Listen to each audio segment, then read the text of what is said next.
Good morning, everyone. It's my pleasure to call our sessions to order.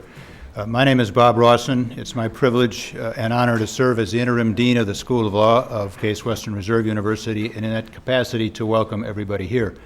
I especially want to welcome our distinguished speakers who, as you know, if you reviewed the materials and as you meet them, you'll see, come not only from our case family, but also from institutions, renowned institutions around the country. They also come from different disciplines, and I think that's what's a fascinating feature of what we're about to be treated to during the course of the symposium today. I had the pleasure of having dinner with the speakers last evening, and I think you'll find as you meet them that they are intriguing people with a lot of value to say, all value to tell you, and as I say, they reflect different approaches to our subject, forgiveness, reconciliation, and the law. And I think for those of us who come at this from the law perspective, it is extraordinarily helpful to get the perspectives of other disciplines as we think about how those disciplines can help us as we think about the impact and relevance of forgiveness and reconciliation in what we do as lawyers, either in the academy or in the practice of law. Now, just a word about the Center for Interdisciplinary Study of Conflict and Dispute Resolution, which is a mouthful, not only in saying it, but also in what it embodies in what its aspirations are. We call it SISTER for short, just because it makes conversation a lot easier, so I'll refer to it that way.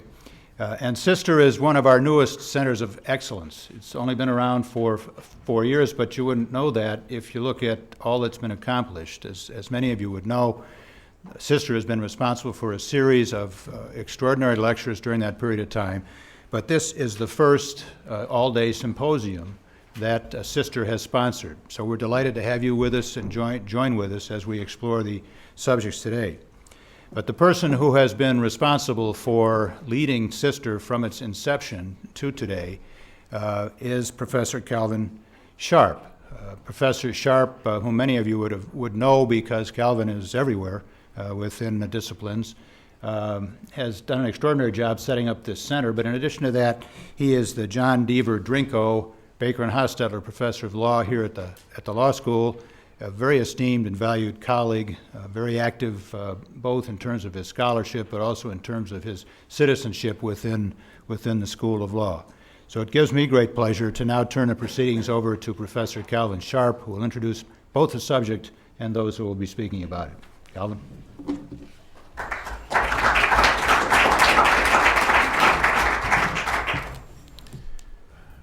Thank you, Dean Rawson, for those wonderful welcoming remarks and those kind words. And thank you also for your institutional and moral support of this important event in the intellectual life of the law school. SISTER's guiding principle is to deepen our understanding of conflict and how to most effectively respond to it from interdisciplinary perspectives and a focus on theory and practice. To this end, among other things, the Center, as the Dean mentioned, sponsors 3 distinguished lectures annually, one focusing on legal theory, one focusing on practice, and a third featuring an interdisciplinary scholar. The brochure will give you an idea of the caliber of lectures that the Center has sponsored thus far. What they have in common is original and high-level work. Today's symposium participants share these attributes. Their distinguished biographies are in the program material, so I won't repeat them here. What I will do is to introduce them with a brief excerpt from their work that gives you a sense about their thinking. So what I will do at this point is to ask the 3 morning participants to take your positions on the bench before these what I'll call substantive introductions, and then we will do the same thing this afternoon. What I want to do before I get into the substance here is to introduce Kathy Hesser. Her biography is also in the materials, which you can read, but I wanted you to know that Kathy is a very special person in the life of Sister because she was there at the inception as its associate director. She and I were in collaboration before Sister was conceived about how we might bring a quality ADR program to the law school that would have a theoretical and also a practical component that operated through the clinic. Kathy had been a clinical professor. So Kathy and I started thinking about and working on this symposium a couple of years ago. Unfortunately for us, but quite fortunately for her, the law school lost Kathy this past year to Lewis and Clark, where she's become the director of their animal rights clinic, pursuing her passion in the field of animal rights. So I'm particularly delighted that Kathy was able to return to participate in the symposium, and as I mentioned, she will moderate the afternoon panel. Thank you very much, Kathy.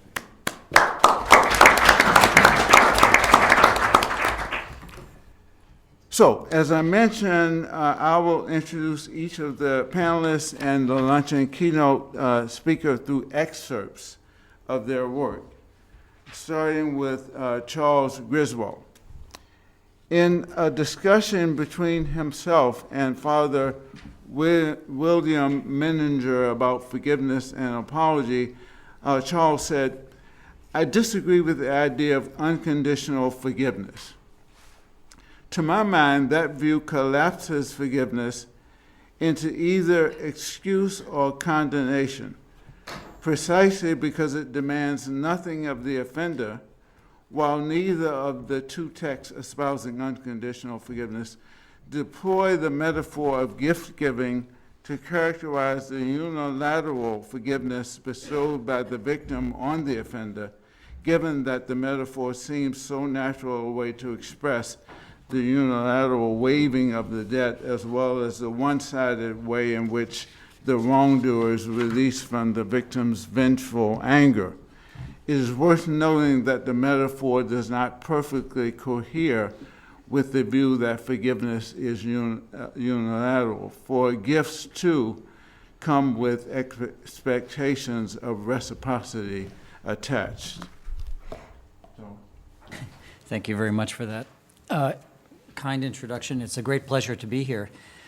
I thought that what I would do would be to summarize some of the basic theses and distinctions about the topic. These are drawn primarily from my book on forgiveness. The topic of forgiveness is, as you know, surprisingly complicated, with multiple connections to seemingly disparate areas, such as ethics, moral psychology, the theory of the emotions, metaethics, political theory, and so forth. There is a handout in your brochure, in your packet there, which I hope will help you to follow along. In my book, I attempted to answer these questions, and will attempt to summarize them concisely here. What is forgiveness? When is it appropriate? And why is it commendable? So I start with the observation that forgiveness is a concept that comes with correctness conditions. It's governed by norms, which is to say that you have not forgiven simply because you declare that you have. You could be mistaken in whole or in part. This, of course, is not unique to forgiveness. It's also the case with respect to, say, justice. You could have a view about justice, and the mere fact that you hold it doesn't make it the correct view. And the fact that you declare yourself to have acted justly or not doesn't mean that you have. And the same thing, I submit, is true with respect to forgiveness. As Calvin just mentioned, forgiveness must, on my view, be distinguished from excuse, condemnation, and forgetting. And a theory which does not sustain these distinctions fails. And holding that I am not by any means unique. I think most theorists of the subject would agree. Now, a central difference with excuse, with which it's often confused, centers on the role of responsibility. There are also conditions for excusing, but an assumption is always that the excused was in some sense or to some degree responsible for the wrong done. A central difference with condemnation, forgiveness cannot be commendable if it collaborates with ignoring or furthering the wrong in question, which would be condemnation, for then it would not be a virtue. Now, it may be true that one can forgive and then forget, although actually I would dispute that, but it's certainly not true that one could forget and therefore forgive. As the difference with forgetting shows, not all ways of overcoming moral anger count as forgiveness, and forgiveness is not the magic bullet that washes away, if a bullet can wash anything away, moral hatred and resentment. There is a tendency to think of forgiveness as a sort of panacea, and the view that I'm advancing pushes against that. My central focus is forgiveness understood as a moral relation between two individuals, one of whom has wronged the other, and who, at least in what I call the ideal or the paradigmatic case, are capable of communicating with each other. The victim's response to suffering a wrong is properly a certain form of resentment or anger or hatred, which may be warranted and indeed praiseworthy. So in saying this, I'm siding with Aristotle and Bishop Butler and many others, and arguing that a virtuous person will feel anger at the right time, in the right way, to the right degree. And I'm arguing against the Stoics, who claimed that the good person eliminates anger from his or her life. Now, there's a lot to be said about what anger is. Anger is a very complicated emotion. The kind of anger that I'm thinking of here is not anger in response to natural evil or natural bad, not the kind of anger that you experience, presumably, when you stub your toe against the hard asphalt and curse the asphalt, but rather the kind of anger you feel in response to moral evil or wrong. That is to say, it is, to borrow the words of a philosopher by the name of Rawson, a reactive sentiment that reacts to or comes about in response to an intentional wrongdoing. So it's responsive in part to reasons, and this is also crucial to the kind of argument that I'm making. So anger is an emotion, but it's reasons responsive to. And this then raises the question, what would constitute good reasons for giving up warranted anger, since I'm postulating that there is such a thing as warranted anger? I'll return to that in a moment. I'll also return to my thought about paradigmatic or model forgiveness as distinguished from non-paradigmatic cases. A basic contention that I'd like to put forward is that forgiveness, if forgiveness is to come off fully, both parties to the transaction must take certain steps. And the warrant for doing so ultimately comes from moral ideals. The reciprocal character of forgiveness may distinguish it among the virtues, though possibly something like Aristotelian friendship may have a similar structure. That is to say, for other virtues, it seems at first glance that a reciprocal structure is not in place. For example, you could be just without the person who is, so to speak, the target of your justice doing anything other than creating conditions which require you to be just. Forgiveness is not like that on my account, as you'll see further in a second. The dependence of virtue on moral ideals, the dependence I just mentioned, is certainly not a new point, and it is very important for my account. For these ideals help us to understand what dispositions of character will get picked out as counting as virtues. I'll return to that also. So I've been talking about forgiveness, or to be precise, forgivingness, as a virtue of character. I'm thinking of forgiveness as the expression of forgivingness, which by definition happens at the right time, in the right way, and for the right reasons. To speak of forgiveness as a virtue is to connect it to agency and rationality, such that it wouldn't make any sense, for example, to talk about forgiveness as happening in an entirely unconscious way. Whatever is happening there can't be forgiveness, even if it does lead to the end of anger. And this view that I'm proposing seems entirely within the compass of quite ordinary notions of the subject. It is also consistent with our proclivity to praise the forgiving person and to see forgivingness as a trait of character. It also, that is to say, to see forgiveness as a virtue. I'll speak of just forgiveness rather than forgivingness, since it's more normal way of talking about the subject.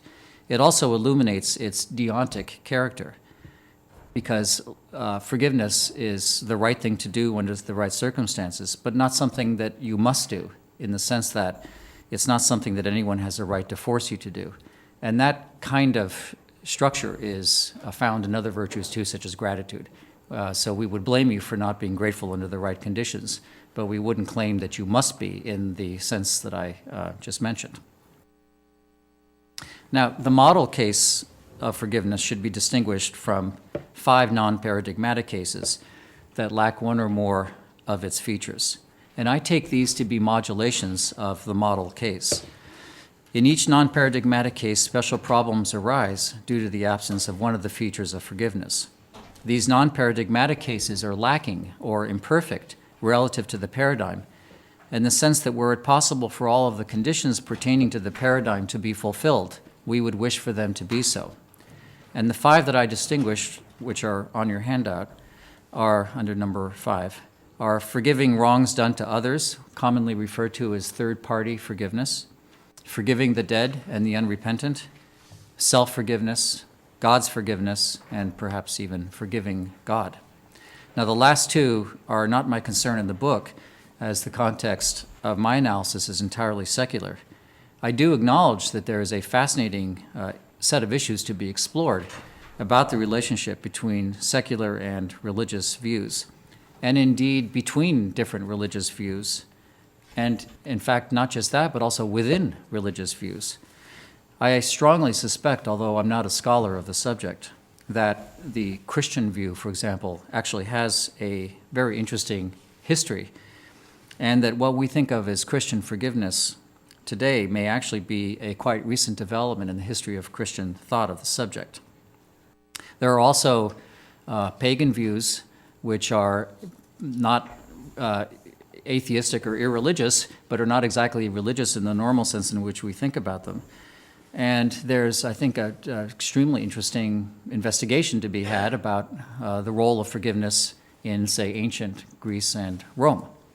And these kinds of investigations would, I think, shed interesting light on the conceptual conditions under which forgiveness has the sort of characteristics that I'm proposing, and the conditions under which forgiveness can be counted as a virtue. So, to return to this schema of paradigmatic and non-paradigmatic kinds of forgiveness, my way of sorting out this issue pays homage to our normal distinction between perfected and problematic instances of forgiveness, the latter being those in which, as I said, certain criteria that we would wish to be fulfilled haven't been. When you forgive on behalf of someone else, for example, you're doing something which may still count as forgiveness, but is inferior to the wrong party doing the forgiving. If you had a choice between the two, you would prefer that the wrong party do the forgiving. And this implies that there are certain basic conditions which every and any instance of forgiveness must meet. Let's call them threshold conditions. What are those? The threshold conditions of forgiveness, which even an imperfect or non-paradigmatic sort of case must meet, are, I think, threefold. First, the willingness of the victim to try to lower her pitch of resentment, as well as her ability to do so to some minimal degree and to forswear revenge. This, of course, assumes that the victim does feel resentment for the injury done. If not even that is felt, then, of course, this condition doesn't come into play. Secondly, the willingness, whether in fact or as imaginatively reconstructed by the victim, of the offender to take minimal steps to qualify for forgiveness. Picture here the victim being presented with the offender's deathbed letter of contrition that supplies a basis for reframing her view of the offender. And third, that the injury be humanly forgivable. This third issue, of course, touches on the famous problem of the unforgivable and whether there is such a thing. My own view, for what it's worth, is that if the unforgivable is understood conditionally, unforgivable until the offender does take certain steps, then there may be such a thing as the unforgivable. But if by the unforgivable you mean the unconditionally unforgivable, no matter what the offender does, I don't think that idea actually holds up to scrutiny, although it may be the case that certain evils are, for the moment, unforgiven. In any case, forgiveness won't come off at all, on my view, unless certain threshold conditions are met, namely the three that I've mentioned. And I think this idea of threshold conditions is consistent with a common assumption that not just anything can count as forgiveness. For example, if the victim doesn't forswear revenge, then surely forgiveness hasn't taken place. So that's a threshold condition. And between the satisfaction of those threshold conditions and satisfaction of all of the desired conditions lies a spectrum of cases presenting various levels of difficulty, conceptual and existential. Now, what would it mean to achieve perfected forgiveness or to achieve the model case? Here, as you will now expect, there are conditions on both sides of the equation, the offender and the victim, since, as I said, forgiveness to come off fully, if forgiveness is to come off fully, both parties have to meet these conditions because it has this bilateral logic that I mentioned. As to the offender, it seems to me that there are 6 conditions which ideally the offender meets. First, acknowledge that he or she was the responsible agent.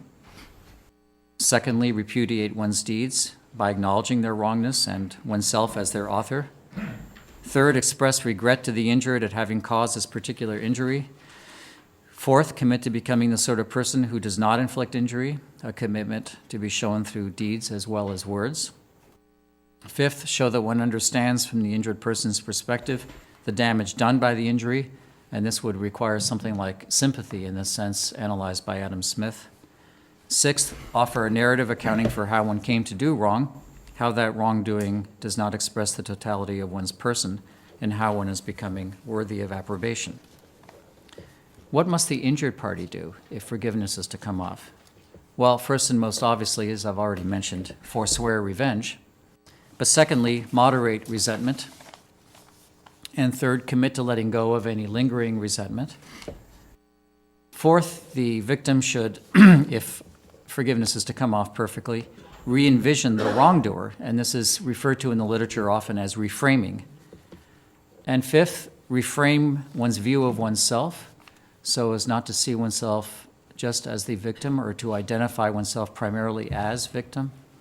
And finally, address the offender and express forgiveness. It seems to me that satisfaction of these conditions ensures that forgiveness will not collapse into excuse or condemnation or something like forgetting, which, as you recall from the outset, is essential for any theory of the subject. This bilateral list of conditions also makes clear that, that the original social context that occasioned the need for forgiveness, namely one person injuring another, is inherited by the effort to repair that rupture. Forgiveness, so understood, rests on and expresses a number of moral ideals, namely those of respect, accountability, responsibility, trust, growth and renewal, peace and reconciliation. Without those ideals in the background, it would be hard to say why forgiveness is a virtue and why forgiveness is governed by just these conditions. A full theory of the subject would need to explain how these ideals underwrite the conditions I've spelled out, and also how forgiveness is a virtue is nested in a moral theory, because different kinds of moral theories, utilitarian or deontological and so forth, could admit of virtues. In fact, they do admit of virtues. But the moral theories, the overarching moral theories, are very different. So those two areas are very much needing to be further discussed. Now, forgiveness should also be distinguished from 5 related notions. These bear a Wittgensteinian family resemblance to one another. These are political apology, that is, apology offered in a political context; economic forgiveness, as when one forgives a debt; political pardon, as in a U.S. president's executive pardon; a judicial pardon, something like clemency or mercy offered by a judge; and what I've called metaphysical forgiveness, which is a category I more or less made up to include such things as forgiving the world for being the sort of place that it is. Now, these 5 are not imperfect versions of forgiveness. They're simply members of the same family, sharing some traits but not others, and which ones depends on the case. And if this approach is right, then we begin to see why political forgiveness is a bit of a misnomer. Indeed, as I've argued, It's a kind of miscategorization that rests on serious confusions. The political version of the transaction frequently takes place not between the individuals concerned, but between groups or between groups and individuals, and thus very much by representation and substitution. That is deeply different from the interpersonal context of forgiveness with which I began. In this political context, for example, it's often the case that representative of group X apologized to representative of group Y when neither of the representatives was personally party to the original wrongdoing. So that's very different from the interpersonal context. Like forgiveness, political apology, to focus on the first of these related notions, is a norm-governed concept. It too ought not to collapse into condemnation, excusing, or forgetting. The conditions for political apology partially overlap with those of interpersonal forgiveness. Versions of the first four, but not the fifth or sixth, steps required of the offender for forgiveness are not required in the context of political apology. Moreover, in accepting an apology in this context, political context, the victim forswears revenge, re-envisions the offender as well as self, but need not give up resentment. So the criteria in the political context are, I think, looser, or maybe broader is a better word, than they are in the interpersonal context, and that, I think, is appropriate to the differences between the two spheres. Political apology, too, rests on moral ideals, such as honesty, truth-telling, accountability, trustworthiness, peace and reconciliation, and the obligations of the powerful to those they govern, as well as the possibility of progress beyond war and violence. And consequently, political apology, too, values memory over forgetting. Keeping forgiveness and political apology distinct helps, I think, to prevent the politicizing of forgiveness, which I believe is a real danger. Imagine cases of forced professions of forgiveness, forced atonement, forced contrition. This is very, very easily lapsed into, and the force doesn't have to be at the wrong end of a gun. It can be done through kinds of social pressure, and those are corrupting of forgiveness, which is, in a deep sense, a transaction of the heart. It's very much about a change of self. So I think to talk about political forgiveness is to invite a corruption of the very notion of forgiveness. Political apology, I believe, is less susceptible to that, although it is susceptible to it. And consequently, it's very important to keep distinct forgiveness and political apology. Having said that, as you know, I've already acknowledged that apology does play a role in forgiveness, but that's not political apology, that's apology in an interpersonal context. Reconciliation is a term that can be understood in many different ways, from a very minimal way as the cessation of hostilities to full affirmation and endorsement. In the minimal sense of the term, it may not require forgiveness or apology. So criteria for truces, which can lead to reconciliation in this very minimal sense, may not involve forgiveness or apology at all. Finally, just to offer one last comment about this issue of imperfect or non-paradigmatic cases of forgiveness.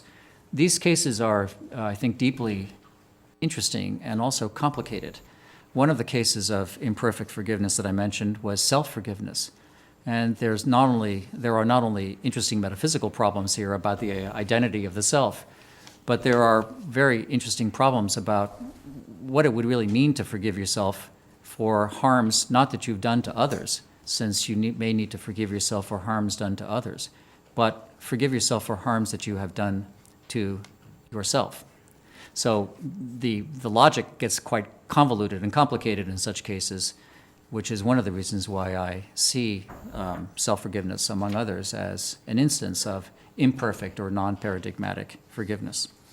So with that, I think I shall stop and pass the baton on to my colleague.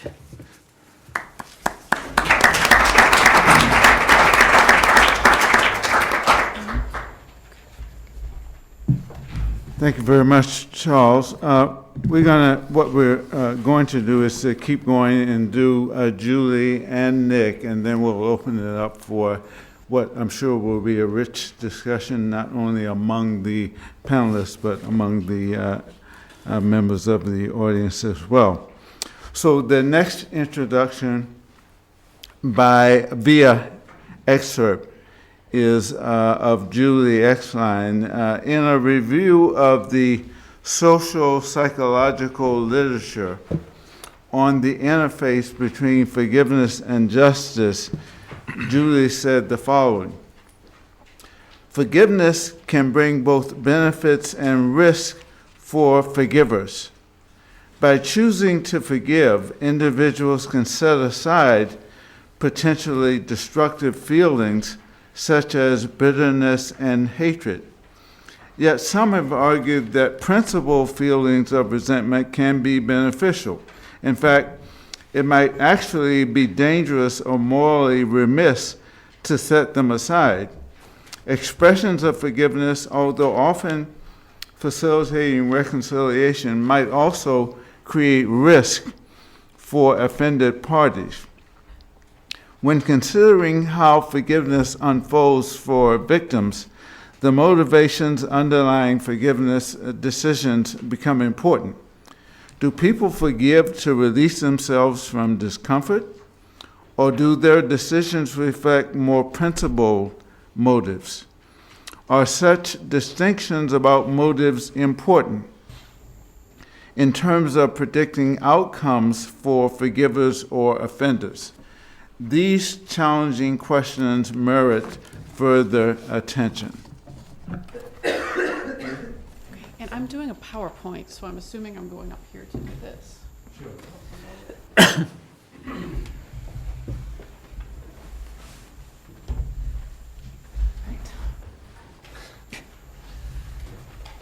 Just a second, I'm going to just pull up my flash drive because I don't know if it's loaded on this computer or not.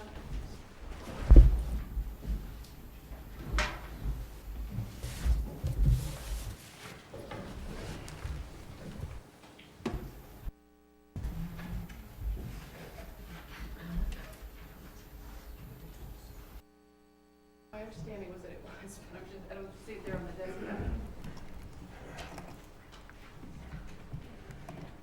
That's me.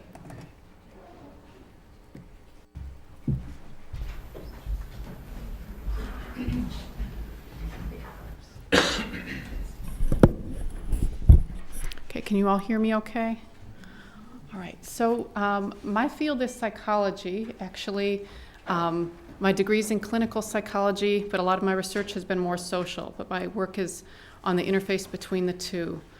And actually, much of my work has been in the what Dr. Griswold referred to as the non-paradigmatic cases. So a lot of my work has been on self-forgiveness. Anger at God is probably my primary area of research. A little bit on receiving God's forgiveness, some third-party forgiveness, and we're just getting started on something about forgiving people who've died. So a lot of the work doesn't fit neatly into the interpersonal category, but most of my major published work to date has been on the more the classic interpersonal side. So that's what I'm going to focus on here today. Also, because I'm a social scientist, people might be getting nervous that I'm going to show lots of scary scatter plots and statistics. And actually, my day-to-day life is full of those things. I'm a number cruncher. But in talks, I prefer to just give the concepts and the ideas. So you don't have to be frightened of that. Okay, what I'm going to do today is start by talking about what it means to forgive. And here, again, you'll see some overlap with the prior talk. Then I'm going to very briefly talk about a few major predictors of forgiveness that have been identified through research, although I won't go into the details of the research. Then I'm going to talk about some of the pros and cons of anger and some of the important cautions surrounding forgiveness, and then some tips to facilitate it. And this is all going to be primarily from a psychological perspective. This is how a lot of social and clinical psychologists think about forgiveness. I'm not going to do a lot of direct applications to law. There'll be more of that coming this afternoon. So what is forgiveness? And at least in the psychology field, any good talk or paper about forgiveness starts with a discussion of what it is not. because we have to clarify that. So here, again, you'll see some overlap with the prior talk. So some very common misconceptions about what forgiveness is. So forgiveness does not, at least from a psych perspective, it doesn't imply that a person has to forget, excuse or condone. So you can see that we're on the same page here. It doesn't mean that you deny, minimize, or suppress your anger or pain. So you're not just sweeping it under the rug, which is a common misconception. Does it mean that you're going to be unassertive, that you're going to become a doormat who just gets walked on by other people? Very importantly, forgiveness doesn't imply that you trust the offender. And the blunt way that we sometimes refer to this is forgiving doesn't make you stupid. You don't suddenly put on these rose-colored glasses where you can no longer see people realistically. And some people aren't trustworthy. Also, it does not imply reconciliation. Now, I know that a part of what we're talking about here today are themes related to reconciliation, but I'm going to be talking about forgiveness specifically. And within psychology, we make quite a distinction between forgiveness and reconciliation, even though one often leads to the other. There are cases where you may choose to forgive someone, but not to resume the relationship. And abusive cases are classic examples of this, or certainly some criminal cases. And finally, forgiveness does not imply that you're necessarily going to fail to seek justice, particularly more restorative forms of justice, but there may be cases where retributive justice may still seem appropriate. So in fact, one way to think about it is that real forgiveness could promote the pursuit of justice, not vengeance, but true justice, wanting things to be done fairly. And if there is a successful pursuit of justice, that could feed back in to make forgiveness easier. So the two could work together. Sometimes people see them as being in conflict, and I don't believe that this is necessarily the case. So what does it mean to forgive when I'm talking about it as being something that could actually work with justice? This is a very psychological definition I'm going to be giving. It's also very intrapsychic. It's a very internal definition, not getting too much into the relational aspects here. So forgiveness might mean being able to reduce or eliminate resentful, bitter feelings and desires for revenge. So here we're really talking about something that's going on with your thoughts and your emotions. Often people describe forgiving in terms of being able to let go of their resentment about offenses. There's often an idea of release. Now, this next part is more controversial. Some people suggest that in order to forgive, you need to cultivate positive feelings or motives toward the offender. So it's not enough to just get rid of the negative, you actually need to feel positive. My colleague Everett Worthington has been a proponent of that view. But it's quite controversial. And personally, I think that sometimes there's a bit of a confound between forgiveness and love. Not romantic love, but something like altruistic love or agape love, where there are some cases where people will report a dramatic transformation in their feelings from negative to positive. In my opinion, some other process has kicked in there, like love for the other person that would kick it up into the positive area. Personally, my opinion is that in order to forgive, you don't necessarily have to go to the positive side of the equation. It's more about getting rid of the negative. But we are not all in agreement about that in psychology. So again, Everett Worthington did a nice job of explaining this idea of an injustice gap. And all this is a term to refer to the gap between how things actually are, so a wound that somebody experienced, an offense committed against someone, the gap between that and how they would be if things were fair. So the basic idea of the injustice gap is that forgiving requires us to sort of bridge this gap or jump over it. You know, you could use a couple of different metaphors to think about it, but you've got to get past that in some way. You've got to get past that injustice. And certainly the bigger the injustice gap, the harder forgiveness is going to be. On the next page, I'll just give a few examples of that. But there are some cases where forgiveness is really easy, almost a trivial thing. And generally, this is in cases that involve what we refer to as a small injustice gap. So this would be things like small unintentional offenses. Somebody steps on your foot. Some little thing that happens. Prompt and sincere apologies. There's tons and tons of evidence, research evidence, that apologies facilitate forgiveness. And particularly if they're sincere and you don't wait a long time before you offer them. It's extremely well documented. So that helps to reduce the sense of injustice because the perpetrator is, in a sense, paying back the victim in some way. So that reduces the injustice. And certainly if there's some sort of restitution. Even some punishment for the offender can help to restore a sense of justice, but there's actually some work showing that apologies are more effective than seeing somebody punished in terms of helping people forgive. But if all this stuff happens, these are relatively easy cases to forgive. So it's easy to get over the injustice gap when it's small. But what about the harder cases? And those are the cases that, for psychologists who work with people on forgiveness, we don't tend to see people with those trivial offenses. We see much stickier situations. So let me just talk a little about the forgiveness process. Again, what you're going to see here is a pretty internal perspective compared to how you may be accustomed to thinking about it from a legal perspective. So for example, I'm going to be talking about this internal process of reducing angry and resentful feelings. Now, sometimes that is accompanied by expressions of forgiveness to the other person. Sometimes it's going to be accompanied by restitution, but not always. Those parts of it I'm not going to be focusing on, given the brief time here. And it might seem a little odd that in a talk about forgiveness, I'm going to start off talking about all the great things about anger. But actually, in a lot of the clinical work, particularly with women, we see that focusing on what's good about anger is a really, really important place to start so that people don't start getting into unassertive, nice behavior where they're just sweeping things under the rug. So a central thought here to start with is that anger has value.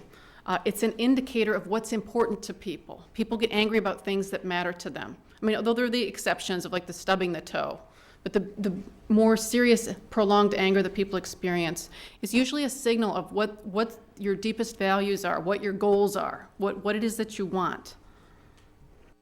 And anger, of course, is a very powerful signal of injustice. So anger has signal value. You don't want to just ignore it and say, oh, it's a bad thing, let's suppress it.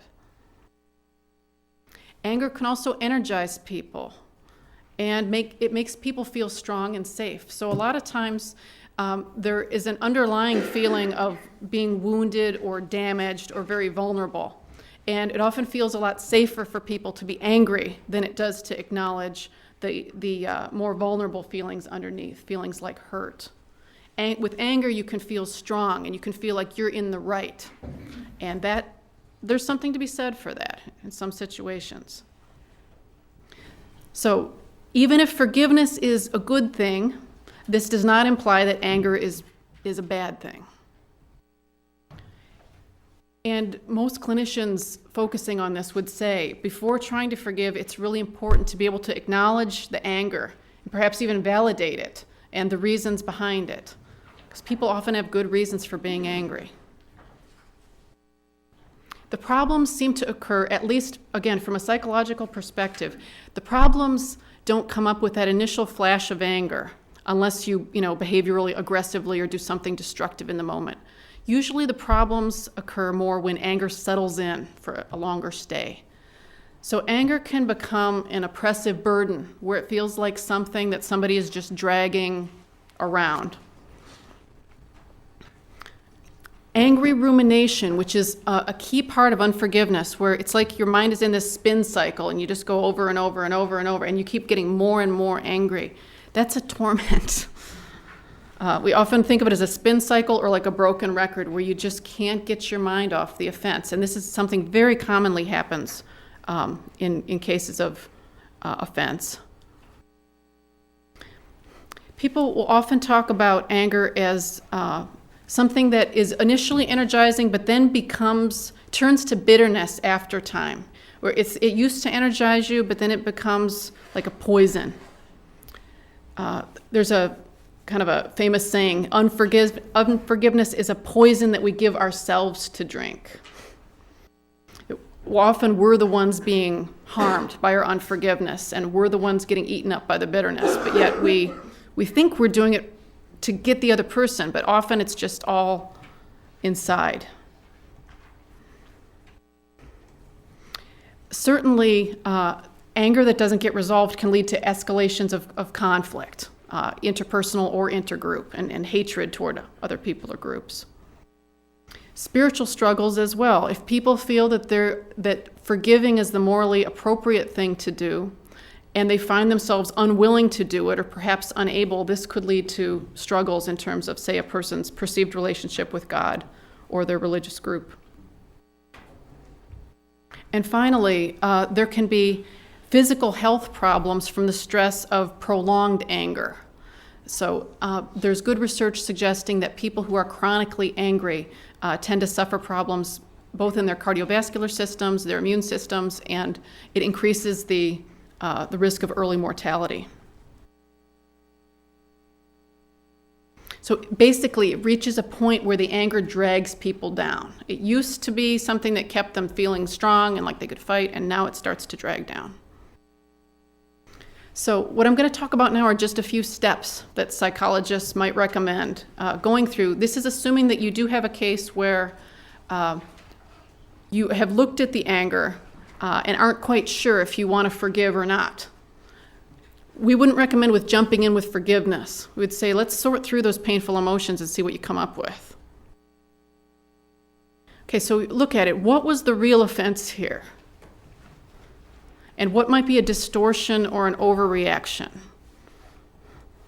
So one thing that comes up here is that excessive anger in response to an offense can be a signal of some kind of old, unhealed wound in somebody's life. So somebody might be really sensitive, for example, about their weight or about being accused of being sloppy or a procrastinator or something like that. It's just a sore spot for them.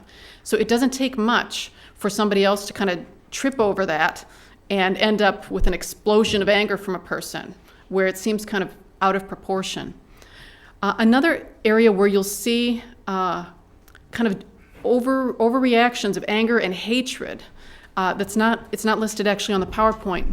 It's in cases of envy. Envy is such a socially unacceptable emotion that people are incredibly adept at transforming it into justified resentment. So people won't say, I'm envious of that person. They'll say, I hate that person's guts because of all their unfair advantages. You know, she just got to the top, but she must have been sleeping with the boss.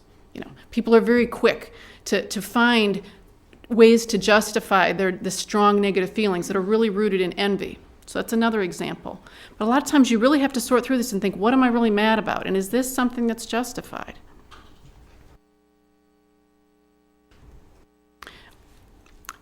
There are cases where confrontation of the other party or justice seeking might be highly appropriate. And we would actually recommend doing that before you start getting on with the business of forgiveness. This is where your anger could actually serve you well. A crucial thing, how can the offended party be protected from future harm, especially if you're talking about, a legal situation where somebody could be in real danger? What lessons can be learned from the anger? And is it time to let go of it or not yet? So I would suggest that there's a lot of benefit in really asking these questions and going through this. And in fact, a lot of the people that I've worked with clinically on forgiveness, we never got to the forgiveness. We spent a lot of time here trying to help people feel okay with being angry. Because again, with women in particular, there's a real reluctance to go there and to feel the anger. And women tend to want to suppress it and get rid of it and just be nice. So the next set of strategies I'm going to give you are, assuming you actually want to forgive, here's what you're going to do. But if you get into these prematurely, they may increase the risk of being victimized again, or just suppressing or swallowing your emotions. So this is stuff you want to only get into if you're really ready. First thing is to keep pride in balance. one thing that's very clear from the literature, and something we've looked at a bit in our own work, is that people who've been hurt or offended want to save face. They want to feel strong again. They may want to get back a socially dominant position and pursue their rights. And all those things may be beneficial personally at some level, but they're going to be barriers to forgiveness and apology. All the stuff about self-interest is going to get in the way of forgiving, unless you're just purely forgiving to avoid having a heart attack or something.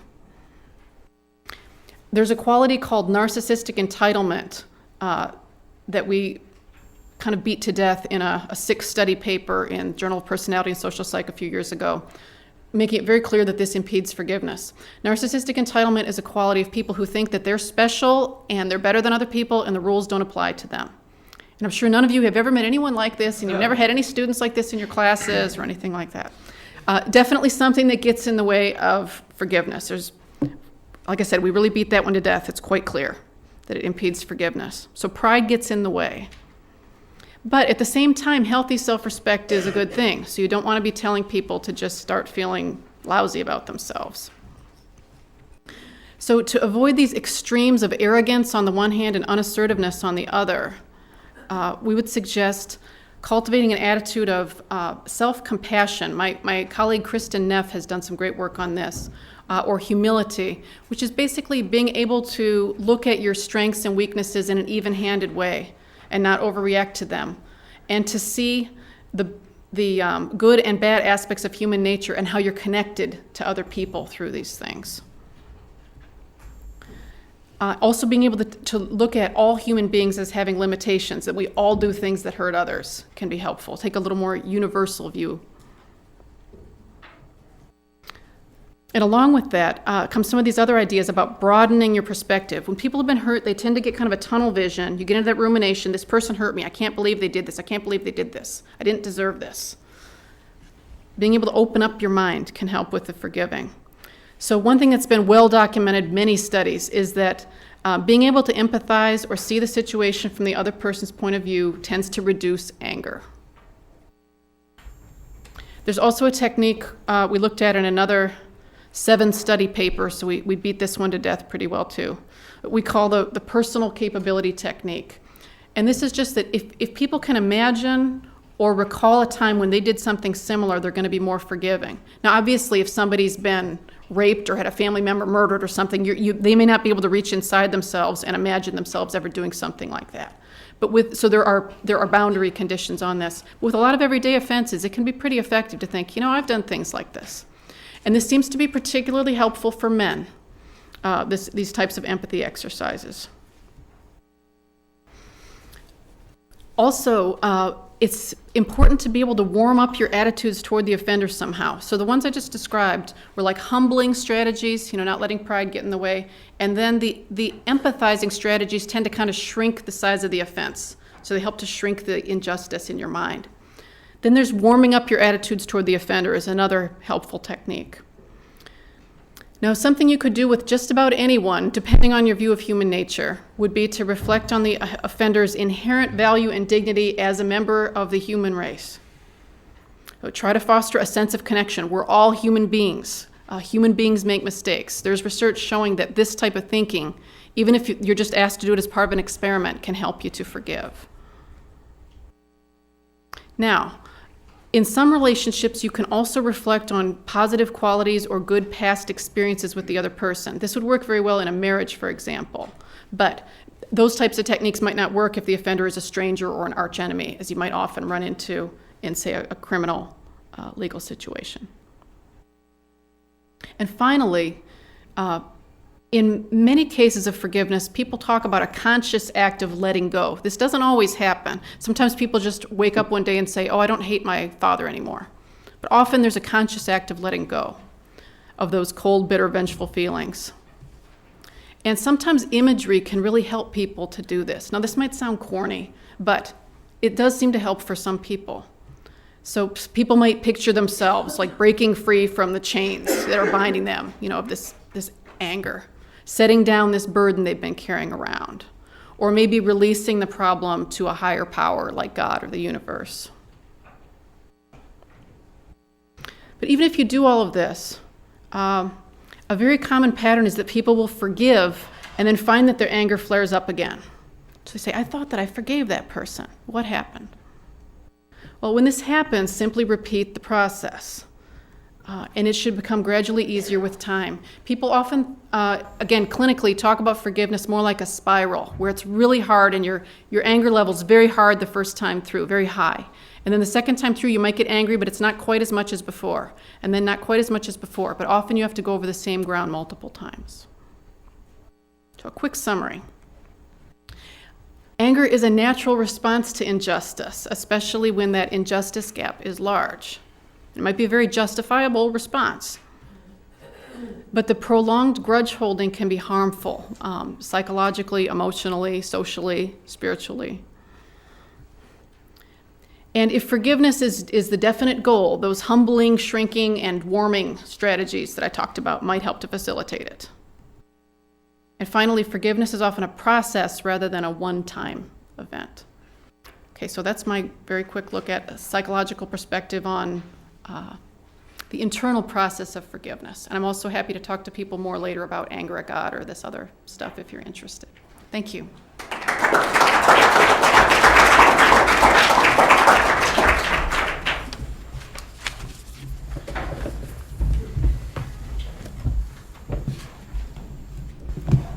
Thank you, Julie, for those psychological insights.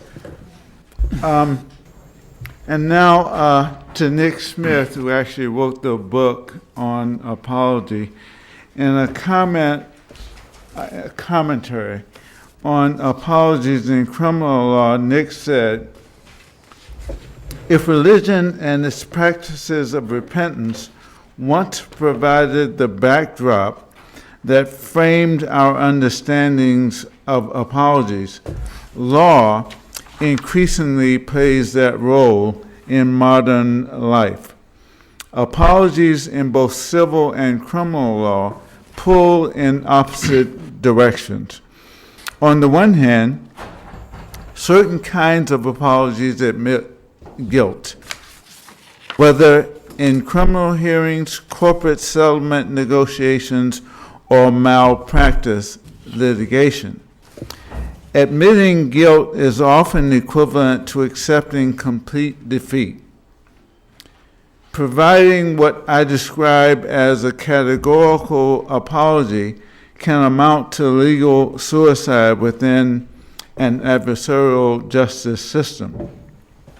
On the other hand, some apologies provide an astoundingly successful means of mollifying disputants. A strategically timed and worded apology can prevent litigation altogether, reduce damage payments and jury awards by considerable amounts, or shave years from prison sentences. An apology can accomplish nearly all the objectives of reconciliation, redress, and punishment, but only if it rises to the level of what I describe as a categorical apology. Thanks, Calvin. Thanks for having me here. I agree with much of what Charles and Julie have already said. I'm going to try to emphasize the points of disagreement because that's usually the more interesting and fun part to talk about.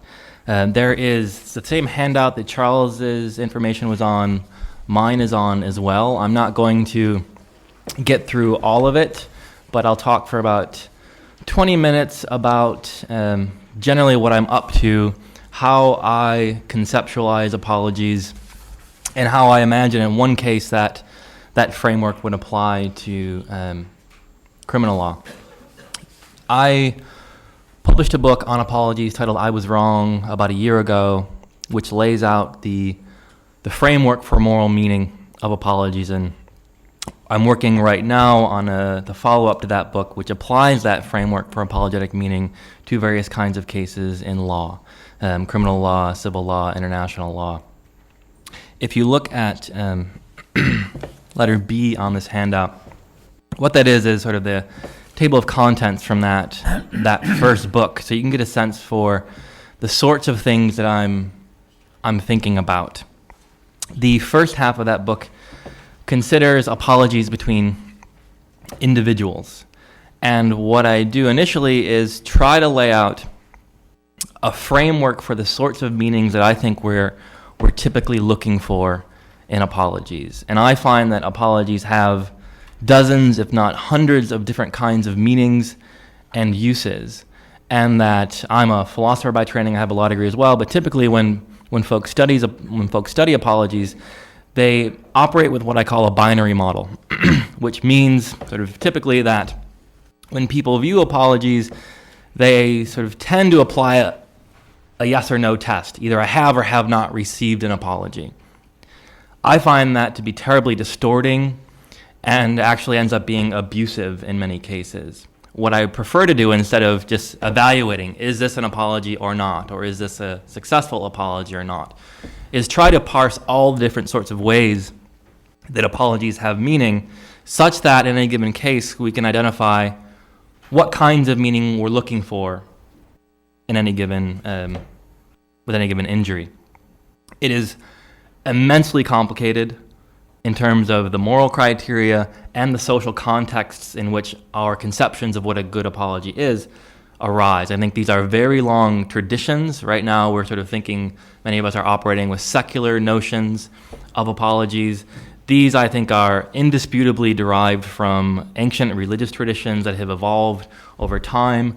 The very term apology has, when we think of, it's sort of ironic that if any of you have ever taken a philosophy class, one of the first things you read is Plato's Apology, which is exactly the opposite of what we would now think of as an apology. In ancient Greece, the word apologia was a formal legal defense. Right? I am not guilty, I am not blameworthy, and here's why. Somehow over a few thousand years, it's evolved into the opposite.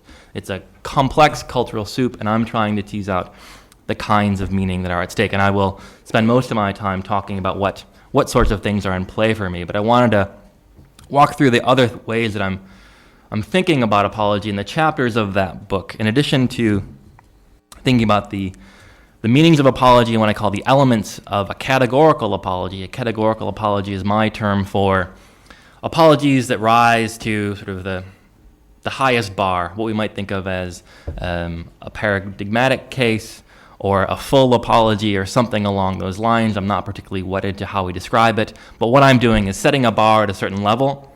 We could raise that bar, we could lower that bar in any given case. There's no sort of universal truth to the account I'm giving. I think it's a pretty compelling standard to set that we can sort of begin the conversation about what we mean by an apology.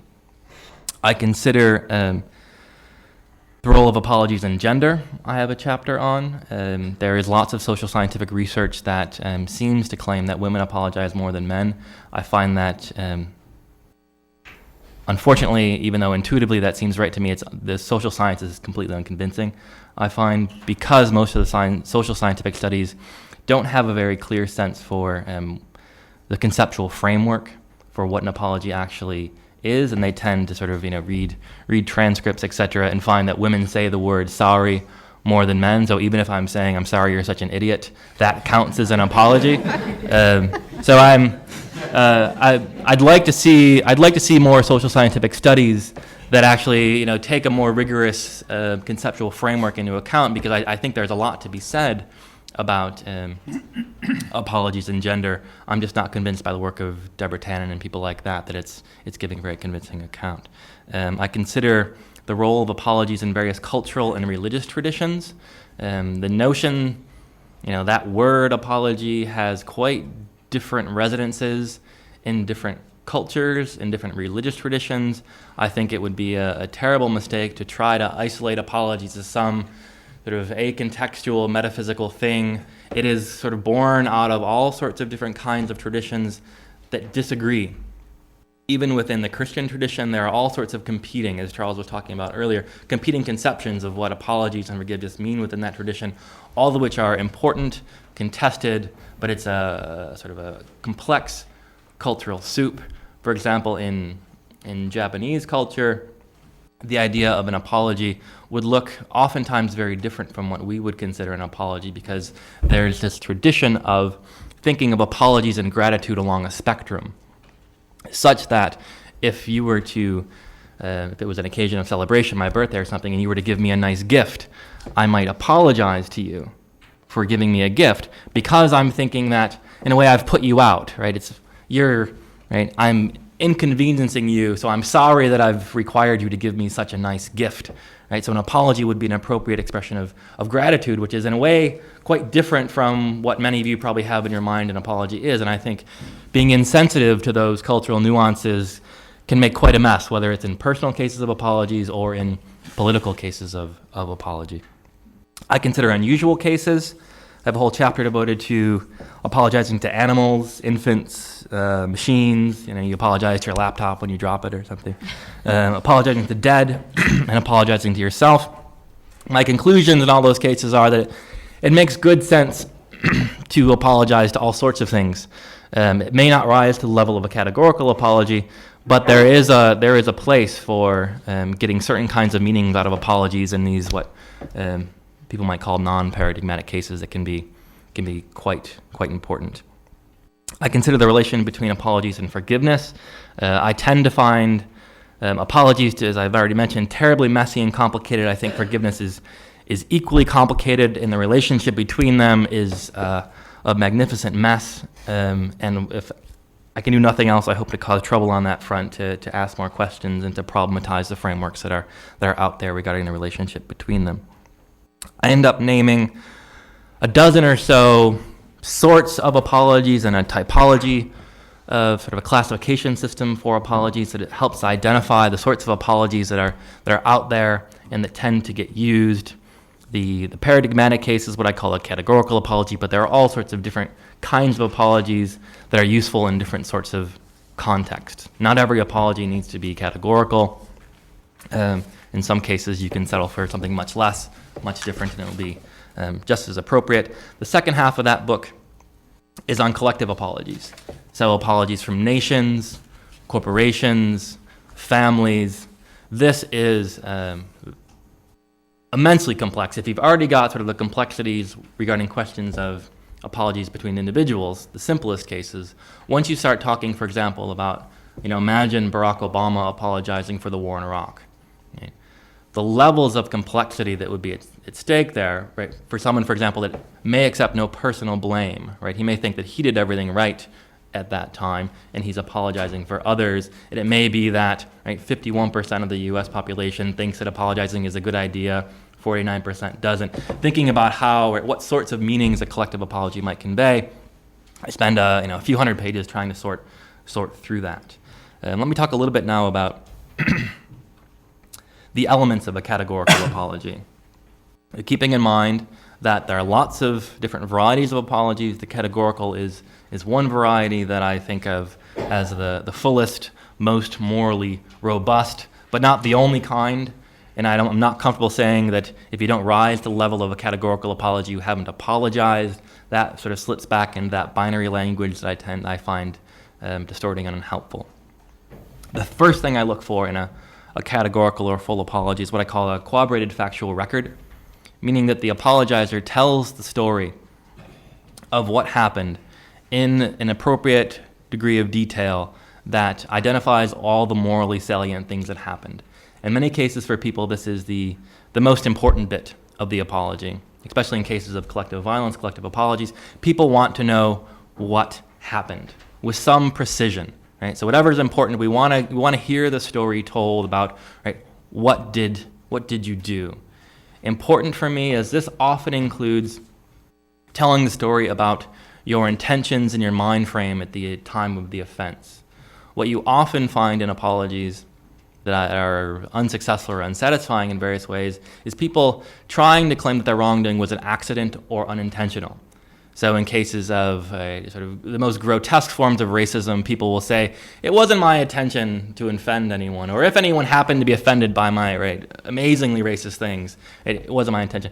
Giving a clear accounting for what you were actually thinking and what motivated your wrongdoing is usually quite an important part of this historical record to make the mental states clear.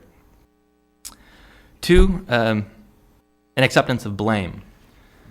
This, for many, is a central feature for what we're looking for, is instead of just saying that He'd say, I am sorry that your grandmother died. Right? An expression of empathy or something like that. Very different to say, I'm sorry I killed your grandmother. Right? And I accept blame for your grandmother's death. We can immediately appreciate sort of the important moral distinctions between accepting blame and expressing sympathy or something like that. Central to a categorical apology is this acceptance of blame. I'm using blame with some precision as opposed to saying accepting responsibility. Responsibility is a word that has many different kinds of meaning that don't always mean blame. Right? So if Obama were to apologize for the war in Iraq, he could say, I accept responsibility for the situation in Iraq, even though I'm not responsible for it and blame, right? I don't deserve any blame for it, right? I can be responsible sort of in terms of my duties, right? If I'm a janitor, I may be responsible for cleaning up someone else's mess. Very different from saying that I deserve blame, right, for creating that mess. Possession of appropriate standing, meaning the person who's apologizing is the one who deserves blame, different from sort of third party, right? If I do something naughty and my mother apologizes for me, we can immediately appreciate that that's quite different from me accepting blame, right? Sort of my mother could apologize for my bad behavior by saying, I tried to raise them better, but right, I made all these mistakes and I deserve blame for that. Maybe I wasn't present. Right? She could apologize specifically perhaps for her role in my naughtiness, right? But it's a different kind of apology if I'm accepting blame for what I'm doing, right? And appreciating that difference, I think is important to many of us. It becomes especially problematic in cases of collective apologies, or in cases where the primary wrongdoers are long dead, right? In my view, there are lots of cases where categorical apologies are impossible because the primary wrongdoer is dead and certain meaning can never be recovered, and that's unfortunate, but I think fudging and acting as if we have this categorical apology when in fact the wrongdoer went to her grave unrepentant, I'm keen on parsing those distinctions. Identification of each harm, number 4. A lot of times when we apologize, we tend to conflate a whole set of harms into one vague apology. So, for example, if my wife and I are having some kind of argument about me not taking out the trash, and I lie to her and I say, honey, I didn't take out the trash because the dog ran out of the house and I was chasing him and I just couldn't get to the trash and there's so many other things going on and I'm lying about this, right? Or I'm saying, I had a really important phone call when actually I was just being lazy and didn't feel like taking out the trash. Now I've both, right, not honored my domestic duties, I've lied to my wife, I've compounded, right? There's a whole sort of set of harms, different kinds of wrongdoing, right? I've disrespected her time, I've lied to her, I've not sort of participated in my family. We're very different kinds of wrongs, and identifying each one rather than sort of conflating them all and saying, honey, I'm sorry. Right? Something as ambiguous and vague that doesn't name all the offenses can be quite important to tease out all the different kinds of wrongdoing in cases of collective violence, for example. Or if we were to imagine, say, some kind of apology for African slavery, we can start to imagine the range of moral wrongs that would need to be named. Right? You probably hit just about everything wrong that a human could do would need to be named in a categorical apology for African slavery, right? Because there's so many different kinds of wrongdoing, each of which is significant and important. An important part of that number 4 is identifying the right wrong as opposed to the wrong, because oftentimes we will apologize for the lesser offense. A famous example of this is when Governor Schwarzenegger apologized for, I think it was 8 or 9 women accused him of sexual harassment. And his response was, he publicly apologizes and he says, I acted badly. I acted badly. And they were wild movie sets and, crazy things happen. He doesn't actually name the wrong with any degree of specificity. We're wondering, right, we want some kind of, first, what exactly happened? Did you harass these women or not? What is your notion of sort of inappropriate behavior? He actually uses it as he uses the allegations of sexual harassment actually to amplify his machismo, right? That he was on the sort of wild, rowdy, hyper-sexualized movie sets, and he was just kind of, right, big man on campus in these sets. So he actually uses his apology to sort of raise his public image, which is perverse and wild, yet he gets moral credit on some fronts for giving an apology for this. An even more egregious case is in the Catholic Church sex abuse scandals. There was one member of the clergy who, instead of apologizing for sexually abusing children, he apologized for breaking his vow of celibacy. Right?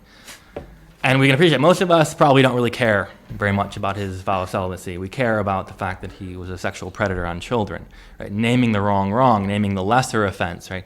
We act as if, well, he's apologized, so he gets moral credit and we can move on and forgive. I'd like to see more precision in those cases. 5, identifying the moral principles underlying the harm. It's not just that we name the harm as such. We do some work to explain why the harm is a harm, which I think is essential to our public moral discourse. So, for example, if we go back to the trash example in my family, it's not about the trash. It's not about me taking out the trash. It's about me respecting my wife's time. It's about the core values of our marriage, right? Our union, that we sort of live together, we build our relationship around these values. And when I give some off-the-cuff, unthoughtful apology that doesn't use the opportunity to explain sort of why I think what I've done is wrong and why, and I'll talk about this later, why I won't do it again, those are occasions to redeem our core moral values and to have that conversation about, very basically and fundamentally, what we stand for and what we believe in, and why when we wrong and we breach those values, we are not the people we want to be. Right? In my view, apologies are sort of profound moral and existential moments when we sort of take up our core values and have conversations about who we are, what we want to be, how we've failed. That relates to 6, the shared commitment to the underlying moral principle, because there are many cases where I could recognize that I've offended you, I could recognize the moral principle that I've breached and that you think I've breached, yet I think it's stupid, and I don't agree with your moral principle. So, for example, if my aunt takes offense that I use the wrong fork to eat my salad, and she's offended and she casts me out of the house because I don't know cutlery etiquette, I could say, actually I think that's classist and racist, and I'm not going to honor your value even though I know that's your value. It's important not just to identify the value, to know that someone was wrong, but if you disagree about the core value, to not just apologize for it and act as if you disagree, but to have that moral conversation about the disagreements. I think this is one of the crises of modern life, is that we lack that public discourse when we don't share values, and we pretend as if when we're in this sort of difficult interplay within multicultural pluralism, when we're negotiating what values we stand for, what values we don't, apologies are one occasion to have those conversations.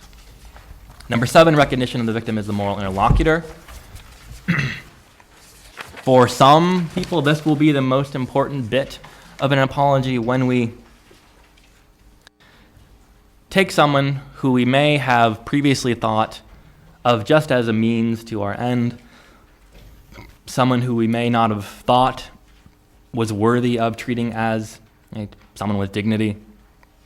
When we go to them, undertake this process whereby we have a conversation about our moral values and we recognize their worth as humans, most basically. It sort of may sound Kantian and tenor, it isn't necessarily that. But simply, even if someone steps on your toe, if someone steps on your toe and they don't recognize that you're something more than a piece of furniture, right? Part of the quick apology, sorry, I stepped on your toe. A lot of that is about seeing that you're not just a piece of furniture. You are a human, and I've, maybe in a very minor way wronged you, but you are in fact a human, and I have to recognize you as such, rather than pretending like you don't exist. Number 8, categorical regret. Categorical regret is this idea that it's not just that I think it's unfortunate that bad things came from my action and my decision, so that I could be the the bombardier of the Enola Gay and think, it's really unfortunate that I dropped the bomb and all those people died. That's not categorical regret. If under the same circumstance I would do it again, categorical regret means I think I've made a mistake. I believe I've made a mistake. In a way, I wish I could turn back time because I recognize now that something I did was wrong, was a moral failure, was a mistake. It's not just regret, like, it's regrettable that there were collateral damages. Right? It's the idea that what I've done is actually a kind of mistake that I wish I could undo. Performance of the apology, right? It has to actually be done. It's a dialectical process. There are various kinds of ways that it can be engaged. I tend to prefer, given that I think apologies are rather complex interactions, I prefer them to be in writing as well as performed, because there's a lot of nuances, and oftentimes when we're apologizing, we are sort of in emotional fits and starts, and we don't give it enough time to be reflective about the content of the apology. Reform and redress. Number 10, I take categorical apologies as a promise to forbear from reoffending over a lifetime. I promise I'm never going to do it again. If I reoffend, right? So if I give this wonderfully eloquent apology and I shed tears and I sort of do all the other things up to now, and then I do it again tomorrow, we can appreciate how so much of the meaning is going to be drained, right? In many cases, you may want only number 10, right? I don't care about the rest. I don't want to have a moral conversation with you. Get out of my face. Just don't ever do it again. Right? I want a promise from you, never going to do it again. All the rest is gravy. What I really want to know is that I'm safe from you and don't do it again. Right? That promise, I think of apologies as a kind of promise. One of the sort of theoretically difficult consequences of this is that you can't evaluate apologies in the moment they're given very thoroughly. Right? So someone could give a wonderful apology at time X, and then at time X plus 1, reoffend, and the apology loses as much of its meaning. I don't think of apologies as speech acts, primarily, which much of the philosophical tradition does. I think the actual language is just the tip of the iceberg. I view promises to reform, apologies, etc. I use the analogy if someone were to say, I love you on the first date. Interesting, right? But I can't make much of it until I see how you act towards me for a while, right? I want to see how you perform. Because if you say you love me on the first date and then you never call me back, I'm going to realize, not so much meaning there, right? I want to see the performance over a lifetime. Now, this makes it difficult and unfortunate because, and I'll talk about this in a minute, in criminal context, I can't evaluate it at the moment it's given. It's not a quick and dirty, clean, perfect apology, I can forgive, move on, let's close that chapter. It's a lifetime process, and you can very easily take away so much of the meaning by reoffending. And it's inconvenient. It would be nice if we could just sort of look into someone's soul and know, right, the future and know their emotions and know all that, but we can't. And it's theoretically inconvenient that that's the case, but I think that's the only clear-minded way to think about this. In addition to promising to forbear from reoffending, there is a commitment to redress. I use redress rather than the various other words like compensation, etc., because I think oftentimes there is a kind of metaphysical mistake we make in forgiveness that certain kinds of redress, remediation, are commensurate with the damage, so that if I cause X harm and I give you Y compensation, that somehow erases the injury or provides perfect compensation for the injury, and we balance the scales of justice and somehow can close the chapter. I think all of that metaphysical language is very distorting. I think there is no way to erase the past or close a chapter, and there are no commensurable remedies. You do what you can that has meaning, that is somehow appropriate. You can't bring back the dead. You can't forget the past. It would.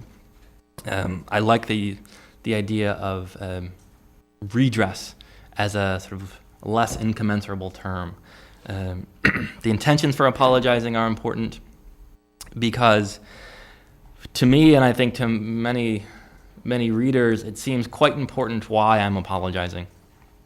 If I am, for example, the CEO of a corporation involved in class action litigation, and I apologize simply to achieve some competitive advantage in settlement negotiations, or if I apologize on my marriage because, I think it'll get me what I want in the conversation, as opposed to apologizing because I'm honoring some value.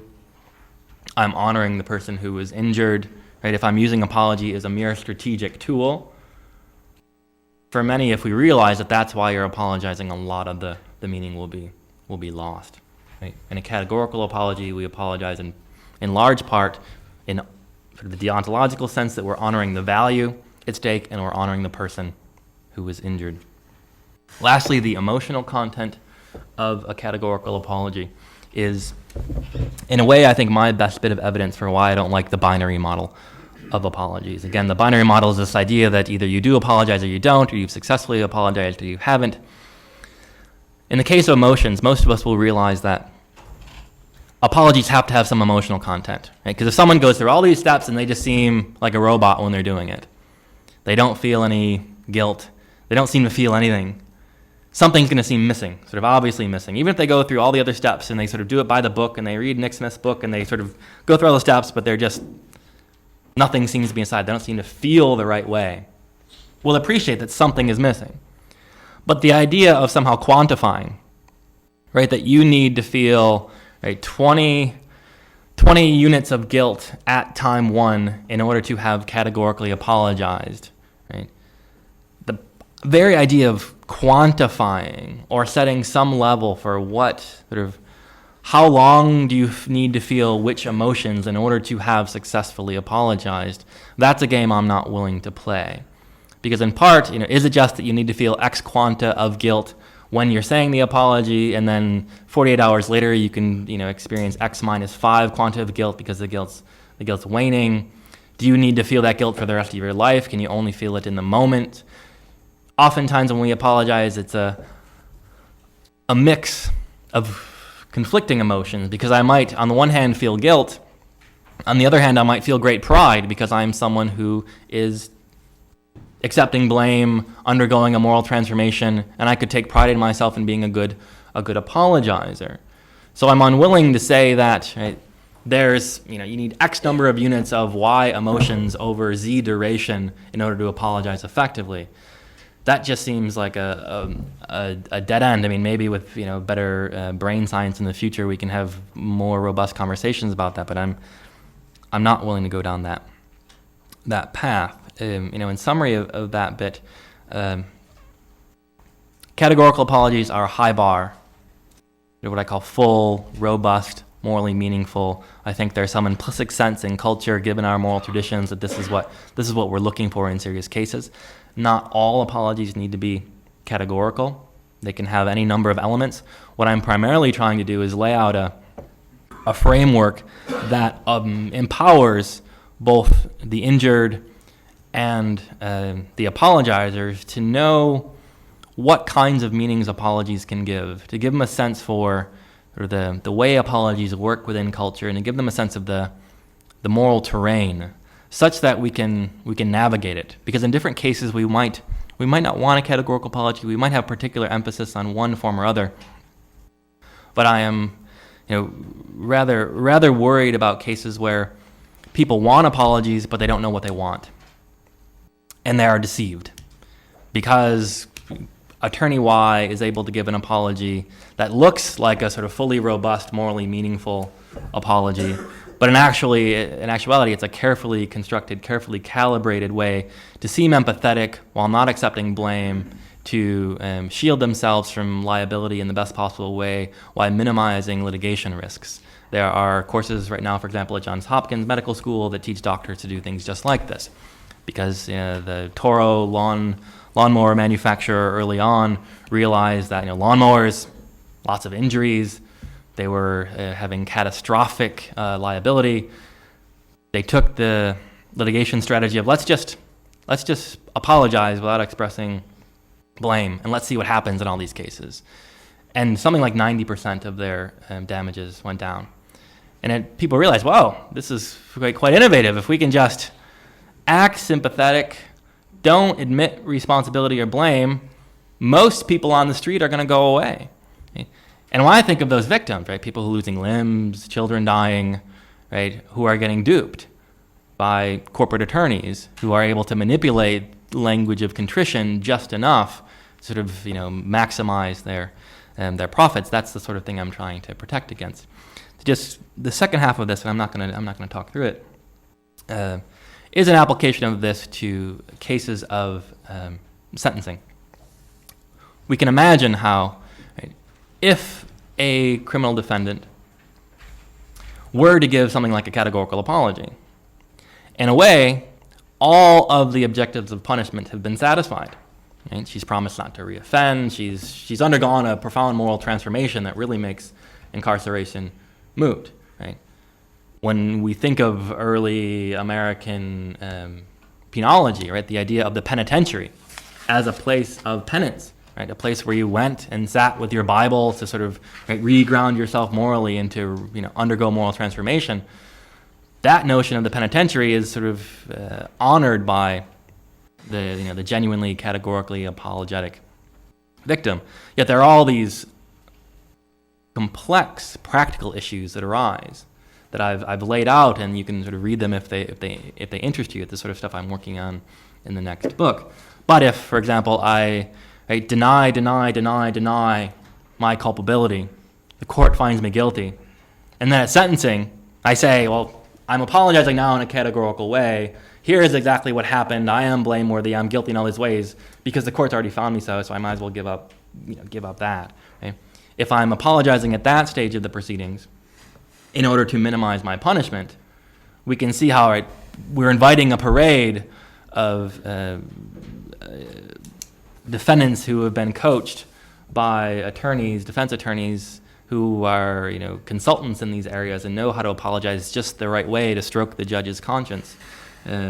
How do we judge the quality of an apology in criminal justice systems? Right, a lot of it is judgments of interior mental states that we are notorious. I mean, we always judge mental states in criminal context. Now, the very idea of mens rea, we try to look into the mind of offenders.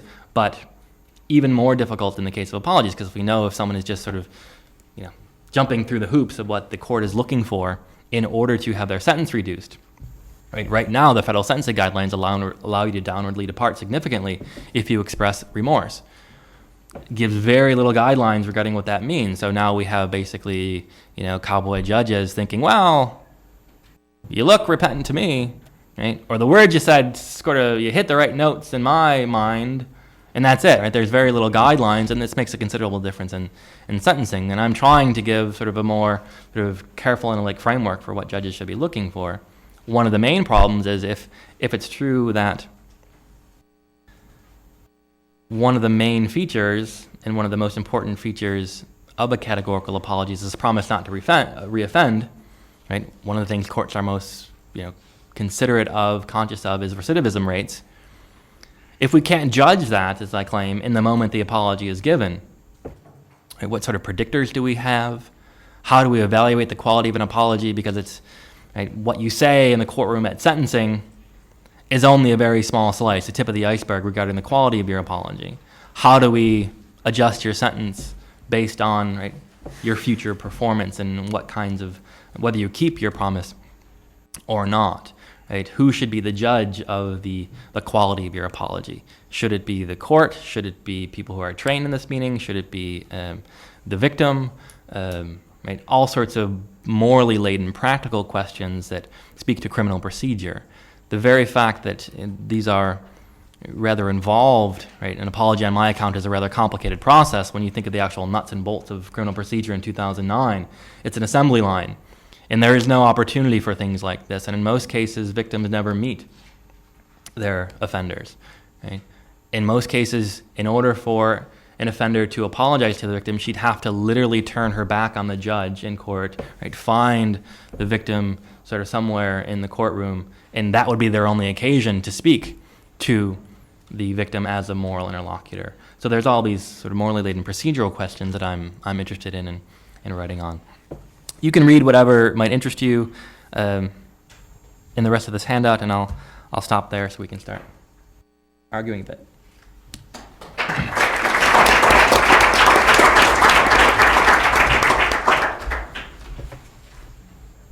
Thank you, Nick, for unearthing the multifaceted nature of the apology. Okay, what we're going to do is to open it up now for questions and exchange of ideas within and among all of us. And we'll run until 11:45, at which time we will break for lunch, grab a lunch, bring it back in, and come in for Jen Emrich's lecture during the luncheon hour. Okay, so questions, comments? Yes. Let's use the mic so that... I don't need it. I speak loud enough. So, well, but it's being webcasted. Okay. Yeah, thank you. Hopefully, my comments will lead to further discussion. This past week, I reread Plato's Republic, the first book, where Socrates is speaking of justice and how justice differs depending on the person's point of view. And through his questioning of another citizen of Athens, Socrates talks about the unjust man actually claiming more rights than the just man, and clinging to those rights and clinging to his anger. Sort of the narcissistic person that Professor Exline was speaking to. And this type of person, he will struggle to keep his rights and struggle even though he is maybe really the more of the offender than the victim. I always have a hard time when I go down to exercise at my place of work and somebody's watching one of these Judge Judy shows or Judge Brown, and these are those type of narcissistic people who are clinging to their rights in anger and often view themselves as victims when they themselves are often maybe more of the offender. And that's where with Professor Griswold's comments, I know there can be situations when you have the innocent, where there is actually an innocent victim, but so often in our society, the victim and offender are blurred. Just in the situation with Socrates talking about the unjust man seeking advantage over the just man and clinging to his own view that he's been wrong when he is actually more of the offender. And even in those situations where there is truly an innocent victim, I think that innocent victim can have a say how conflict can be resolved. So I do see a problem in the sort of paradigm of the innocent victim and the wrongdoer, because it's often blurred. And to reach to really truly reach a resolution and forgiveness, I think we got to get away from that paradigm of offender and innocent victim. Reactions?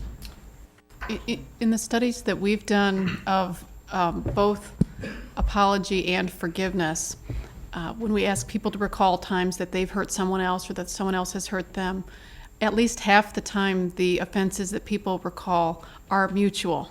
So it does set up the types of complicated dynamics that you're talking about.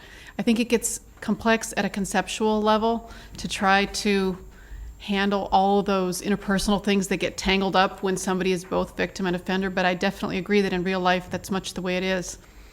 Also, a flip side to what you were saying about the entitled person tending to blame others for things and not taking on their own responsibility for it. A parallel sort of a tragedy can occur where often people who are quite innocent victims, if they are prone to guilt themselves or are very conscientious, they can end up feeling like they really were the transgressor. Again, say going back to an abusive relationship where somebody ends up being abused and then getting blamed for it. Well, you provoked me. And this very conscientious, guilt-prone person would say, oh, it's all my fault. So it's easy to see how in certain types of relationships where you've got one person who's more dominant and one who's more submissive, that the submissive person can end up feeling all this false guilt and be the one doing all the apologizing when really it's the other person who's the aggressor.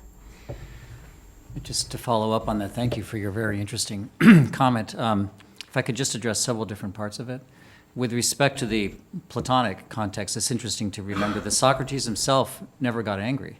And when he was before the jury of Athens and they're condemning him to death, and by the way, actually quite painful death, because hemlock was a painful way to die, he says, you're wrong. What you're doing is unjust, my fellow citizens, but I'm not mad at you. And the reason I'm not mad at you is because you can't harm me. You can kill me, but you can't harm me. The reason you can't harm me is because I'm a good man, and good people cannot be harmed.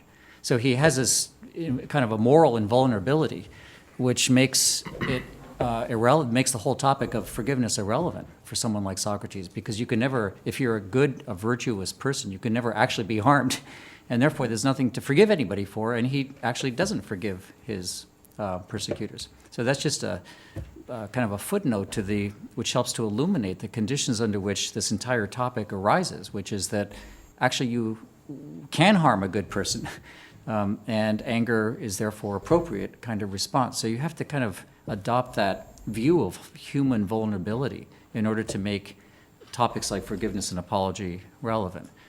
But secondly, it's true, as you noted, that in my sort of opening remarks, I took the scenario of the innocent victim and the offender, but there's nothing conceptually that prevents overlapping it, such that the victim is both victim and offender.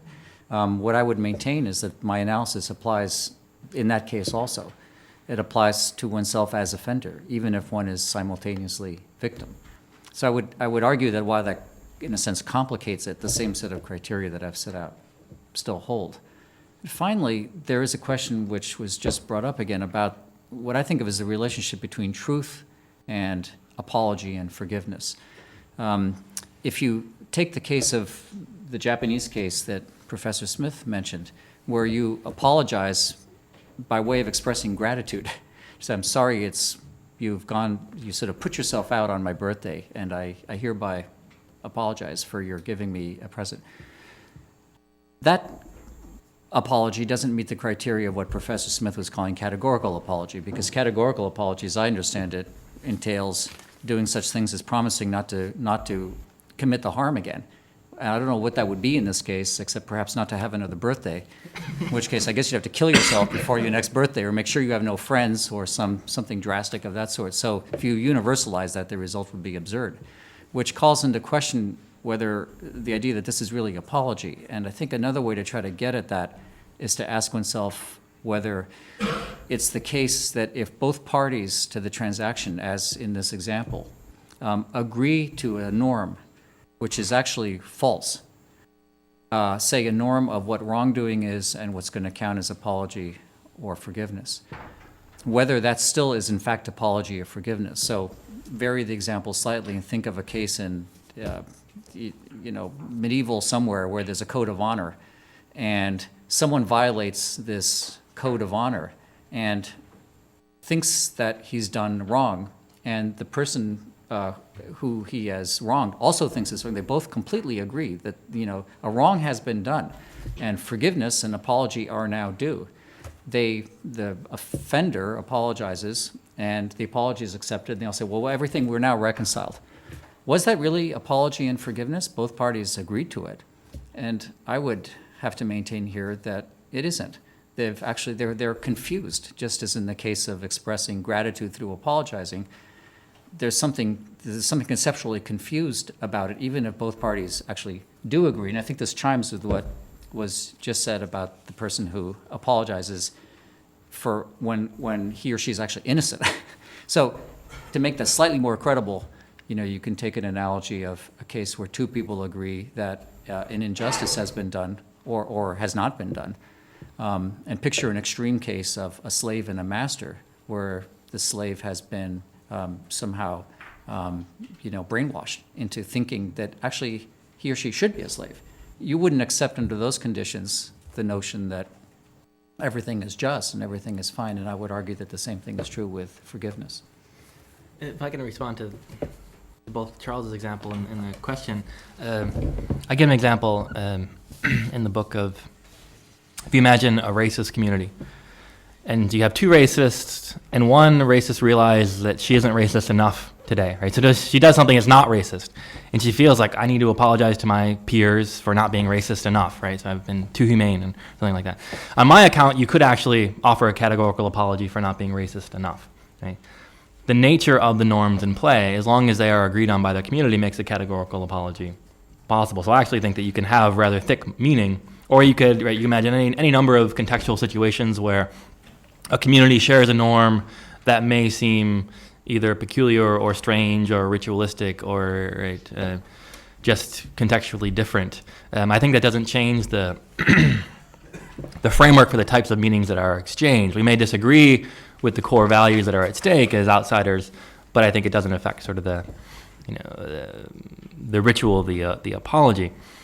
On the issue of the blurring of the boundaries between victims and offenders, in one way, I think my work is all about maintaining those boundaries between victim and offender at one level, because I think so much of our moral discourse, so much of our sense of what deserves blame and what deserves praise is built on these moral traditions that require us to think of sort of clear lines of moral causation. And yes, those are all sort of, in my view, in the way I've trained as a philosopher, those are all largely artifacts of human intellectual organization. When we've made a world that we attribute blame and we attribute praise, and capitalism is a certain kind of world where we have certain ways of attributing praise and blame. If we were to dissolve those boundaries for how we trace moral causation, none of our moral world would make any sense anymore. In some way, I'm not particularly sympathetic to liberalism as a theory of moral philosophy, but I don't think apologies make any sense unless you stipulate that individual moral causation is the foundation of moral systems, right? That individuals deserve credit and blame. And I'm particularly cautious about maintaining those boundaries between victim and offender. I mean, this is not to say that I don't think there are many cases where there's an individual who is harmed, there is a wrongdoer, the individual who is harmed sort of counter-harms. This often happens where someone does something wrong and then you respond with something that isn't sort of, you commit a moral offense after you've been offended, like war, right? That there is a kind of, right, a back and forth, and there is a messy tangle of offense, counter-offense. But I want to be careful to peel out each offense, identify it as such, such that we can attribute blame and wrongdoing. I think this is especially important in cases of collective violence. In particularly cases where I'm concerned about this is in cases of, say, corporate violence, corporate wrongdoing. When we are very quick to dissolve those boundaries between individual wrongdoers, victims, etc., where it all becomes this sort of conceptual cluster of the corporation, right? An abstraction, right? Enron, as sort of an abstraction, did not do anything wrong, right? Enron did nothing, right? It was sort of the individuals who deserve moral blame within that institution. Also the individuals who created the rules by which Enron operated, right? So yes, there is a sort of a body and a structure of Enron that is more than the individuals, but in the end, individuals made those policies. Individuals make legislation. Individuals make the United States. And a lot of times what I find in cases of collective apologies is that individual wrongdoers, people who have done grievously horrible things, use that strategy of blurring those boundaries to immunize themselves from personal blame. And this is an example I've talked with colleagues recently in the case of Bill Clinton apologizing for Rwandan genocide. Right? We know now that Bill Clinton made a carefully calibrated decision not to intervene based on his recent experiences in Mogadishu and elsewhere. Yet he goes to apologize and say, he doesn't say, I, Bill Clinton, committed a moral failure. he says, "We, the international community, failed to name it genocide." And what he's doing there is blurring those boundaries of individual personal responsibility. I'm usually the last person to talk about personal responsibility given my political disposition. But in most cases of moral discourse, when we're talking about apologies and forgiveness, I don't think it makes much sense to even have those conversations if we I think those boundaries are necessary when we talk about moral causation at a root. And if anything, we need a more careful moral accounting of those. I want to ask to what extent, sort of in a large way, this entire notion is sort of dependent on how we see some kind of notion of personhood or individuality. I see sort of related problems of things like vicarious forgiveness, where you have the problem of the successors to a genocide asking somebody for forgiveness when the actual victim is gone, or for a dead child, or things where personhood changes over time. Sort of Professor Griswold brought up the Rawsonian question, so you take Parfit or somebody else who talks about the fact that we're not the same people over time. So maybe if we're only 60% of what we were, we should get 60% forgiveness, and we should only ask for 60% forgiveness. Or the personhood problem of whether you want to harm an authoritarian personality, like throw a shoe at President Bush, where he gets very offended and we might want to penalize this person, but if you shoot the Pope on his waist slumping down, he forgives the person who shot him. So what I want to know is to what extent is really all of this just a long discussion on forgiveness about how we see, how we define individual psyches, individual personhood, individual people. And that discussion is so complicated, we almost never get to the next step because that's so inherently convoluted and controversial. Well, for my own part, I would say that the topics are intimately tied. So issues of forgiveness and apology are very much dependent on conceptions of moral personhood. And that's part of what I meant about the reliance of notions of forgiveness on moral ideals. So if you didn't have these ideals of moral responsibility, a kind of moral individuality, accountability, notions of the importance of self-governance, if you didn't have those, then I don't think things like forgiveness would be a virtue. Now, that's not quite the same thing as the metaphysical problem of personal identity, these Parfitian problems that you referred to, and the relationship between moral responsibility and the metaphysical question of the persistence of the ego through time is not direct. They're connected, I think, but they're, as we know from Locke, they're not the same thing. But putting that aside, yes, you're right that those are also in the background, and I think you see those, there's all this talk about being reborn through forgiveness and, the transformation of self. But of course, if it's a complete transformation of self, then you wouldn't identify yourself now with yourself as wrongdoer before you. So, that was the pre-transformed me. So I don't actually request forgiveness. That this would be more like third-party forgiveness or something, which would be sort of absurd, right? So you do need some continuity of self, metaphysically speaking, to have the moral self. But I think the relationship between the two is very complicated.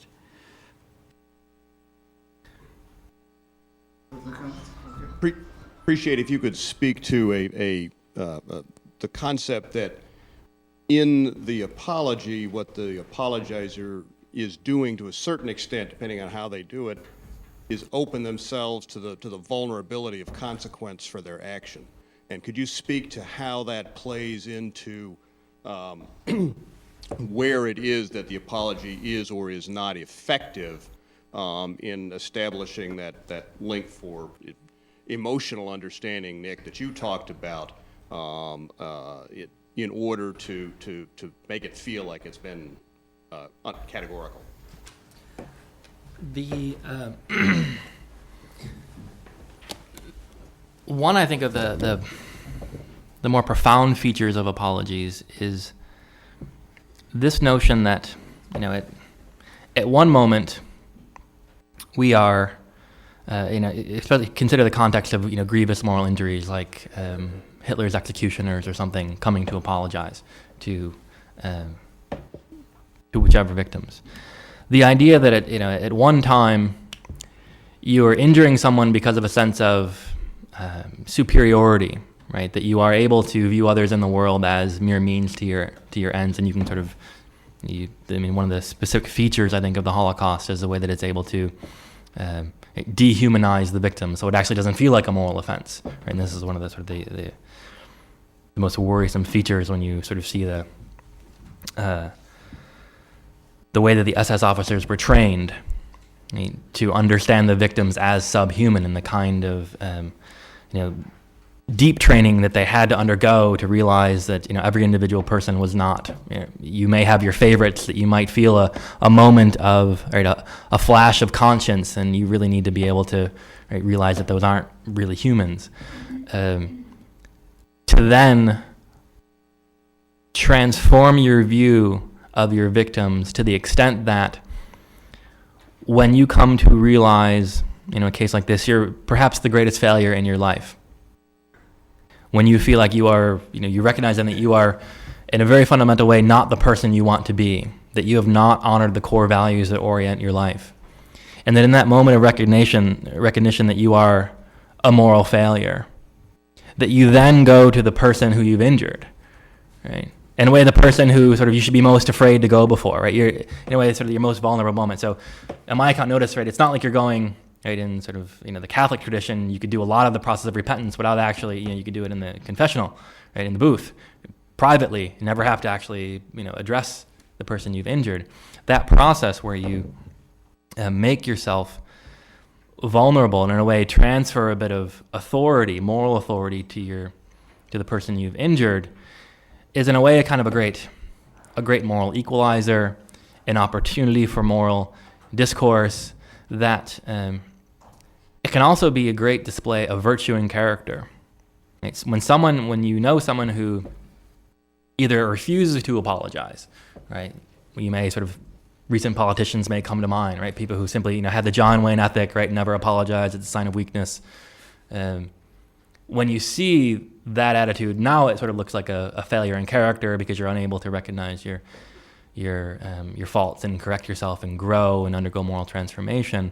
When you see people who are able, who have the sort of strength of character to recognize their failures and make themselves vulnerable, to me that often bespeaks great leadership, right? Because you can speak to your victims and to your community and it's almost like you use your failure as a teachable moment, right? Like I now recognize that even I, who am, a powerful leader, make mistakes, and our community is built around honoring those values, and I failed, and here's what I'm going to do to transform. I think those are, potentially redemptive moments that, it's in that dialectical process of moral transformation where our values as a community evolve. That answers your question.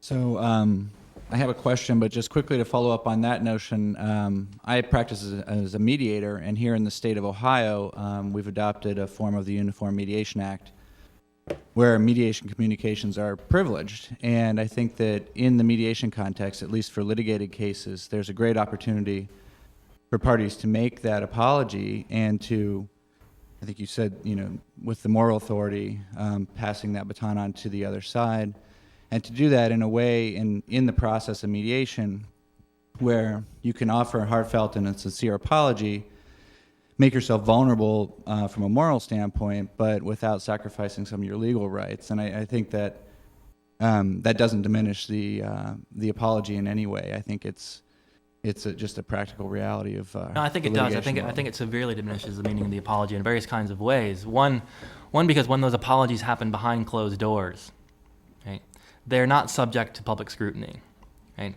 And oftentimes, I think in case of mediation, when you have injured parties who aren't particularly well versed in sort of the frameworks of apologies and the possible legal consequences of apologies. And we're often very quick. We want to be apologized to. So for many people, as soon as you hear the word sorry, it's like, oh, I got my apology, I win. Right? when in fact, right, attorneys are becoming increasingly skilled at giving that sense that I'm contrite, I feel bad for you, but I accept no blame, right? And I accept no responsibility. And I'm using that, I think potentially this often happens, I'm using that mediation to manipulate you and to gain a foothold. And I think there can be cases where, I think it's wonderful that, in some cases where apologies are privileged, but I think in most cases it turns out to be for the advantage of the more wealthy and powerful party. Well, and I would assert that that's a misuse of the process and would be an abuse of the privilege that, at least in Ohio, the Uniform Mediation Act affords. It's actually related to the question I was going to ask, so Professor Smith, you talked about apology, and you talked about it from just the standpoint of the person making the apology. Whereas Professor Griswold, you talked about forgiveness, and you talked about there are things, at least from your standpoint, that both the victim and the offender must do in order to complete this process of forgiveness. And I wonder, the two professors, what your thoughts are on that, and Professor Smith in particular, if you think there is something that needs to be done by the other side sort of to accept the apology, or if it's just in the act of making the sincere, heartfelt apology. Thanks.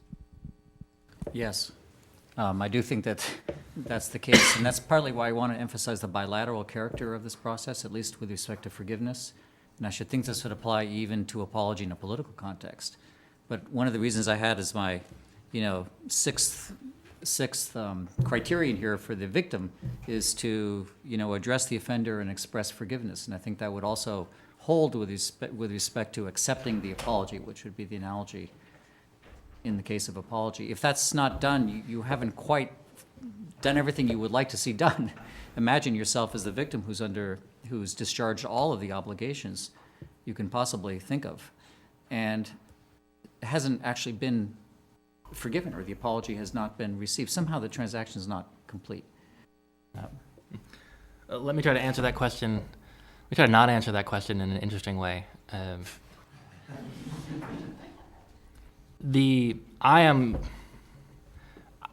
When I hear other sort of people describe what forgiveness is, I tend to think that forgiveness has a structure like apologies, and that there are many different flavors, many different varieties. I think Charles' variety is compelling. I think there are other varieties that have meaning in all sorts of different ways, and I'm not as sort of unified in my notion of what forgiveness is.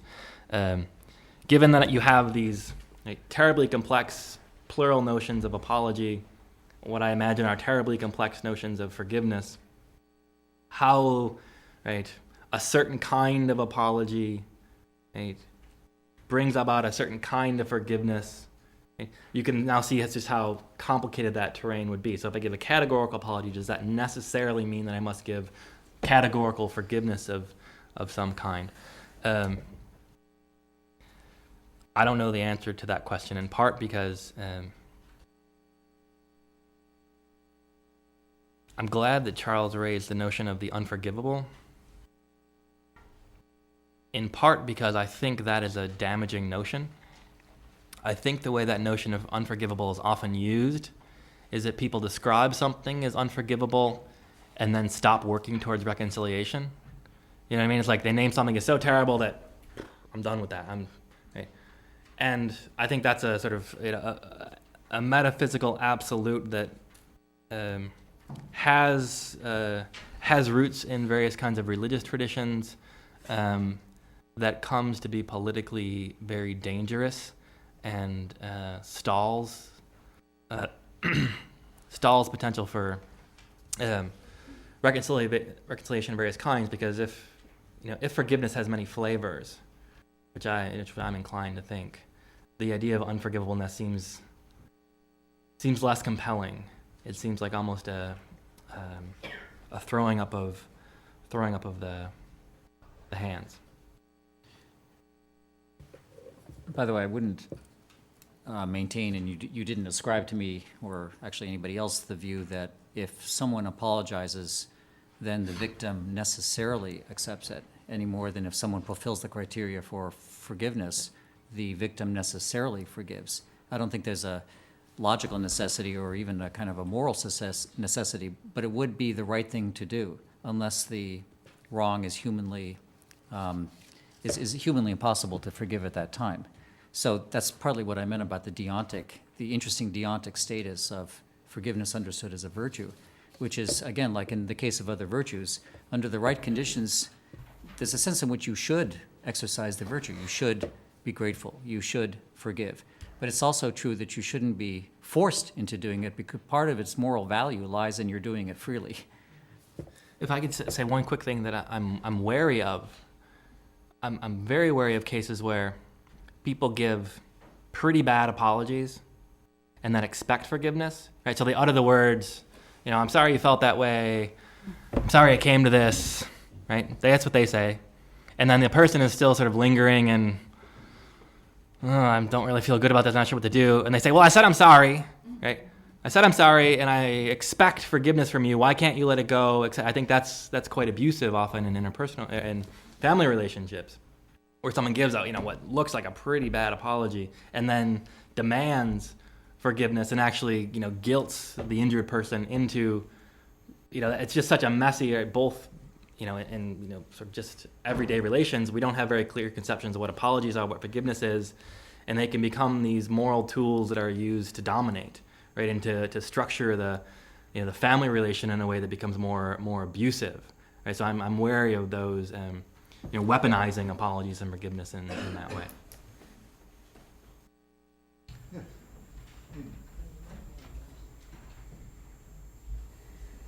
Professor Griswold, you talked about bilateral forgiveness, and then Professor Exline talked what I thought was more a sort of a unilateral view of forgiveness, so that forgiveness is unconditional. And I guess I would like to ask you, Professor Griswold, if we believe that forgiveness benefits or may benefit the forgiver more than the forgiven, than the offender, then I guess I'm not sure why require that forgiveness be, in a sense, deserved. Why not simply find that forgiveness has been achieved if the victim has let go of the anger and maybe has developed some positive feelings for the offender, even if the offender does not know that he has been forgiven, maybe could not even care less whether he has been forgiven or not, but the victim actually feels much better and is actually able to move on with his or her life?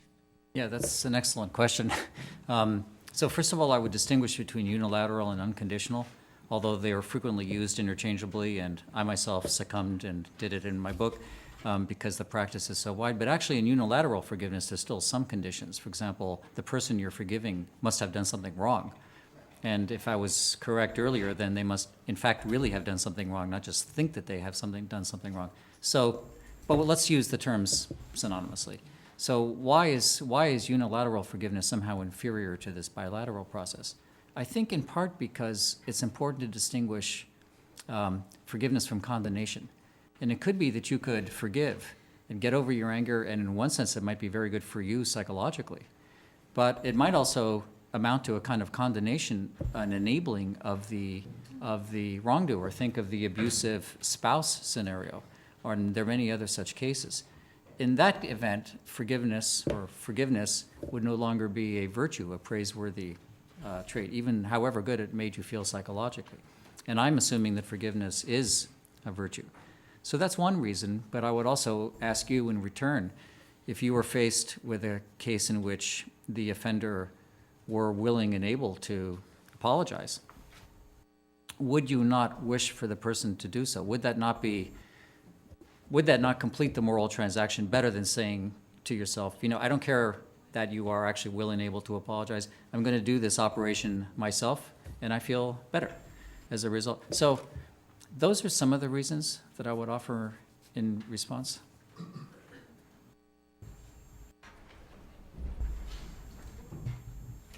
I'd like to follow up on apology in the mediation context. If the victim, whether the apology is contrived or not, or whether it's heartfelt but it's privileged, if the victim is satisfied, if the victim is advised, well, you might be able to achieve more damages than the settlement offer, if you go to trial and the victim says, I'm willing to accept this offer plus this apology, the apology satisfies me, why would you make an external judgment that that's not a good thing or not a good result?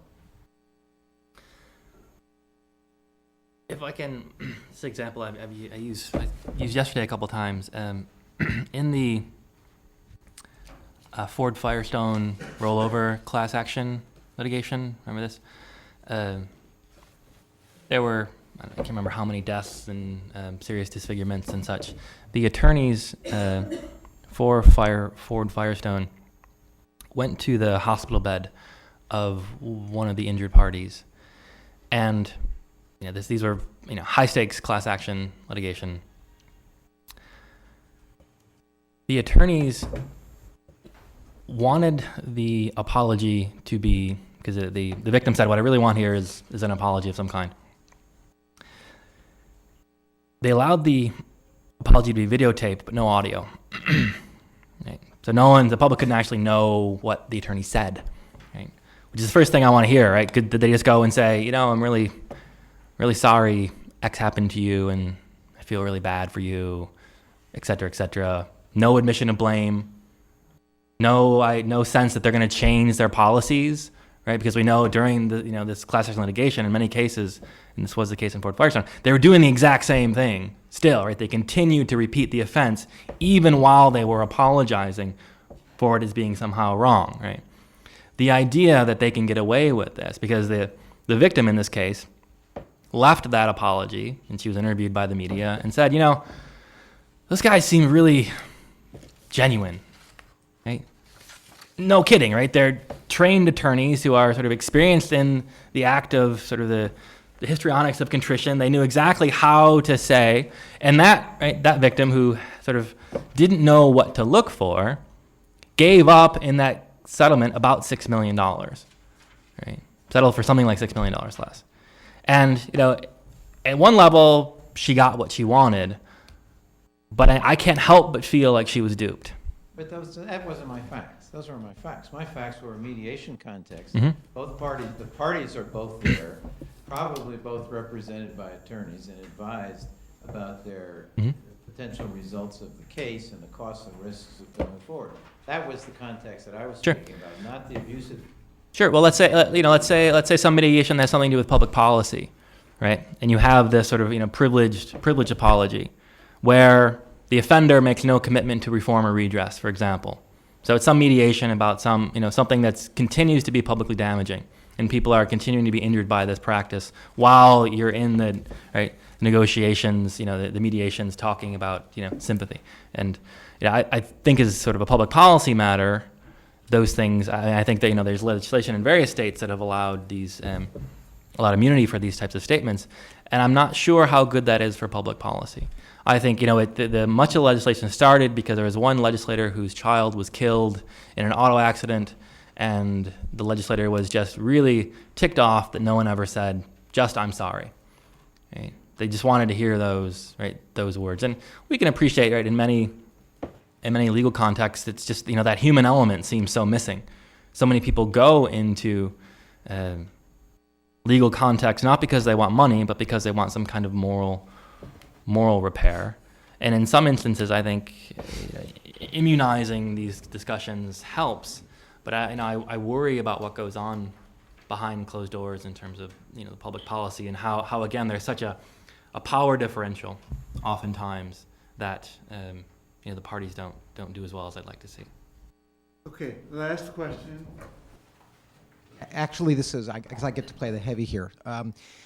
Just to follow up to your Ford Firestone example, I know that you spoke about hard to extract, and you certainly wouldn't want to leave the consideration of emotions out of the analysis, but the sound was off, you don't know what was said. What's the objective basis on the basis of which you concluded that $6 million less was not $6 million, that the apology didn't have a material value to that person of $6 million, and that the piece that I'm assuming it's a she, could be he, achieved was well worth that to them. And in the context of the relationship between the two parties, this was, in fact, a successful apology and forgiveness. Yeah, I mean, I'm inclined to say that if any apology is worth $6 million, I want to see it, right? I want to hear it. I want it to be publicly scrutinized in the sense that, I'm working on another book on commodification in law,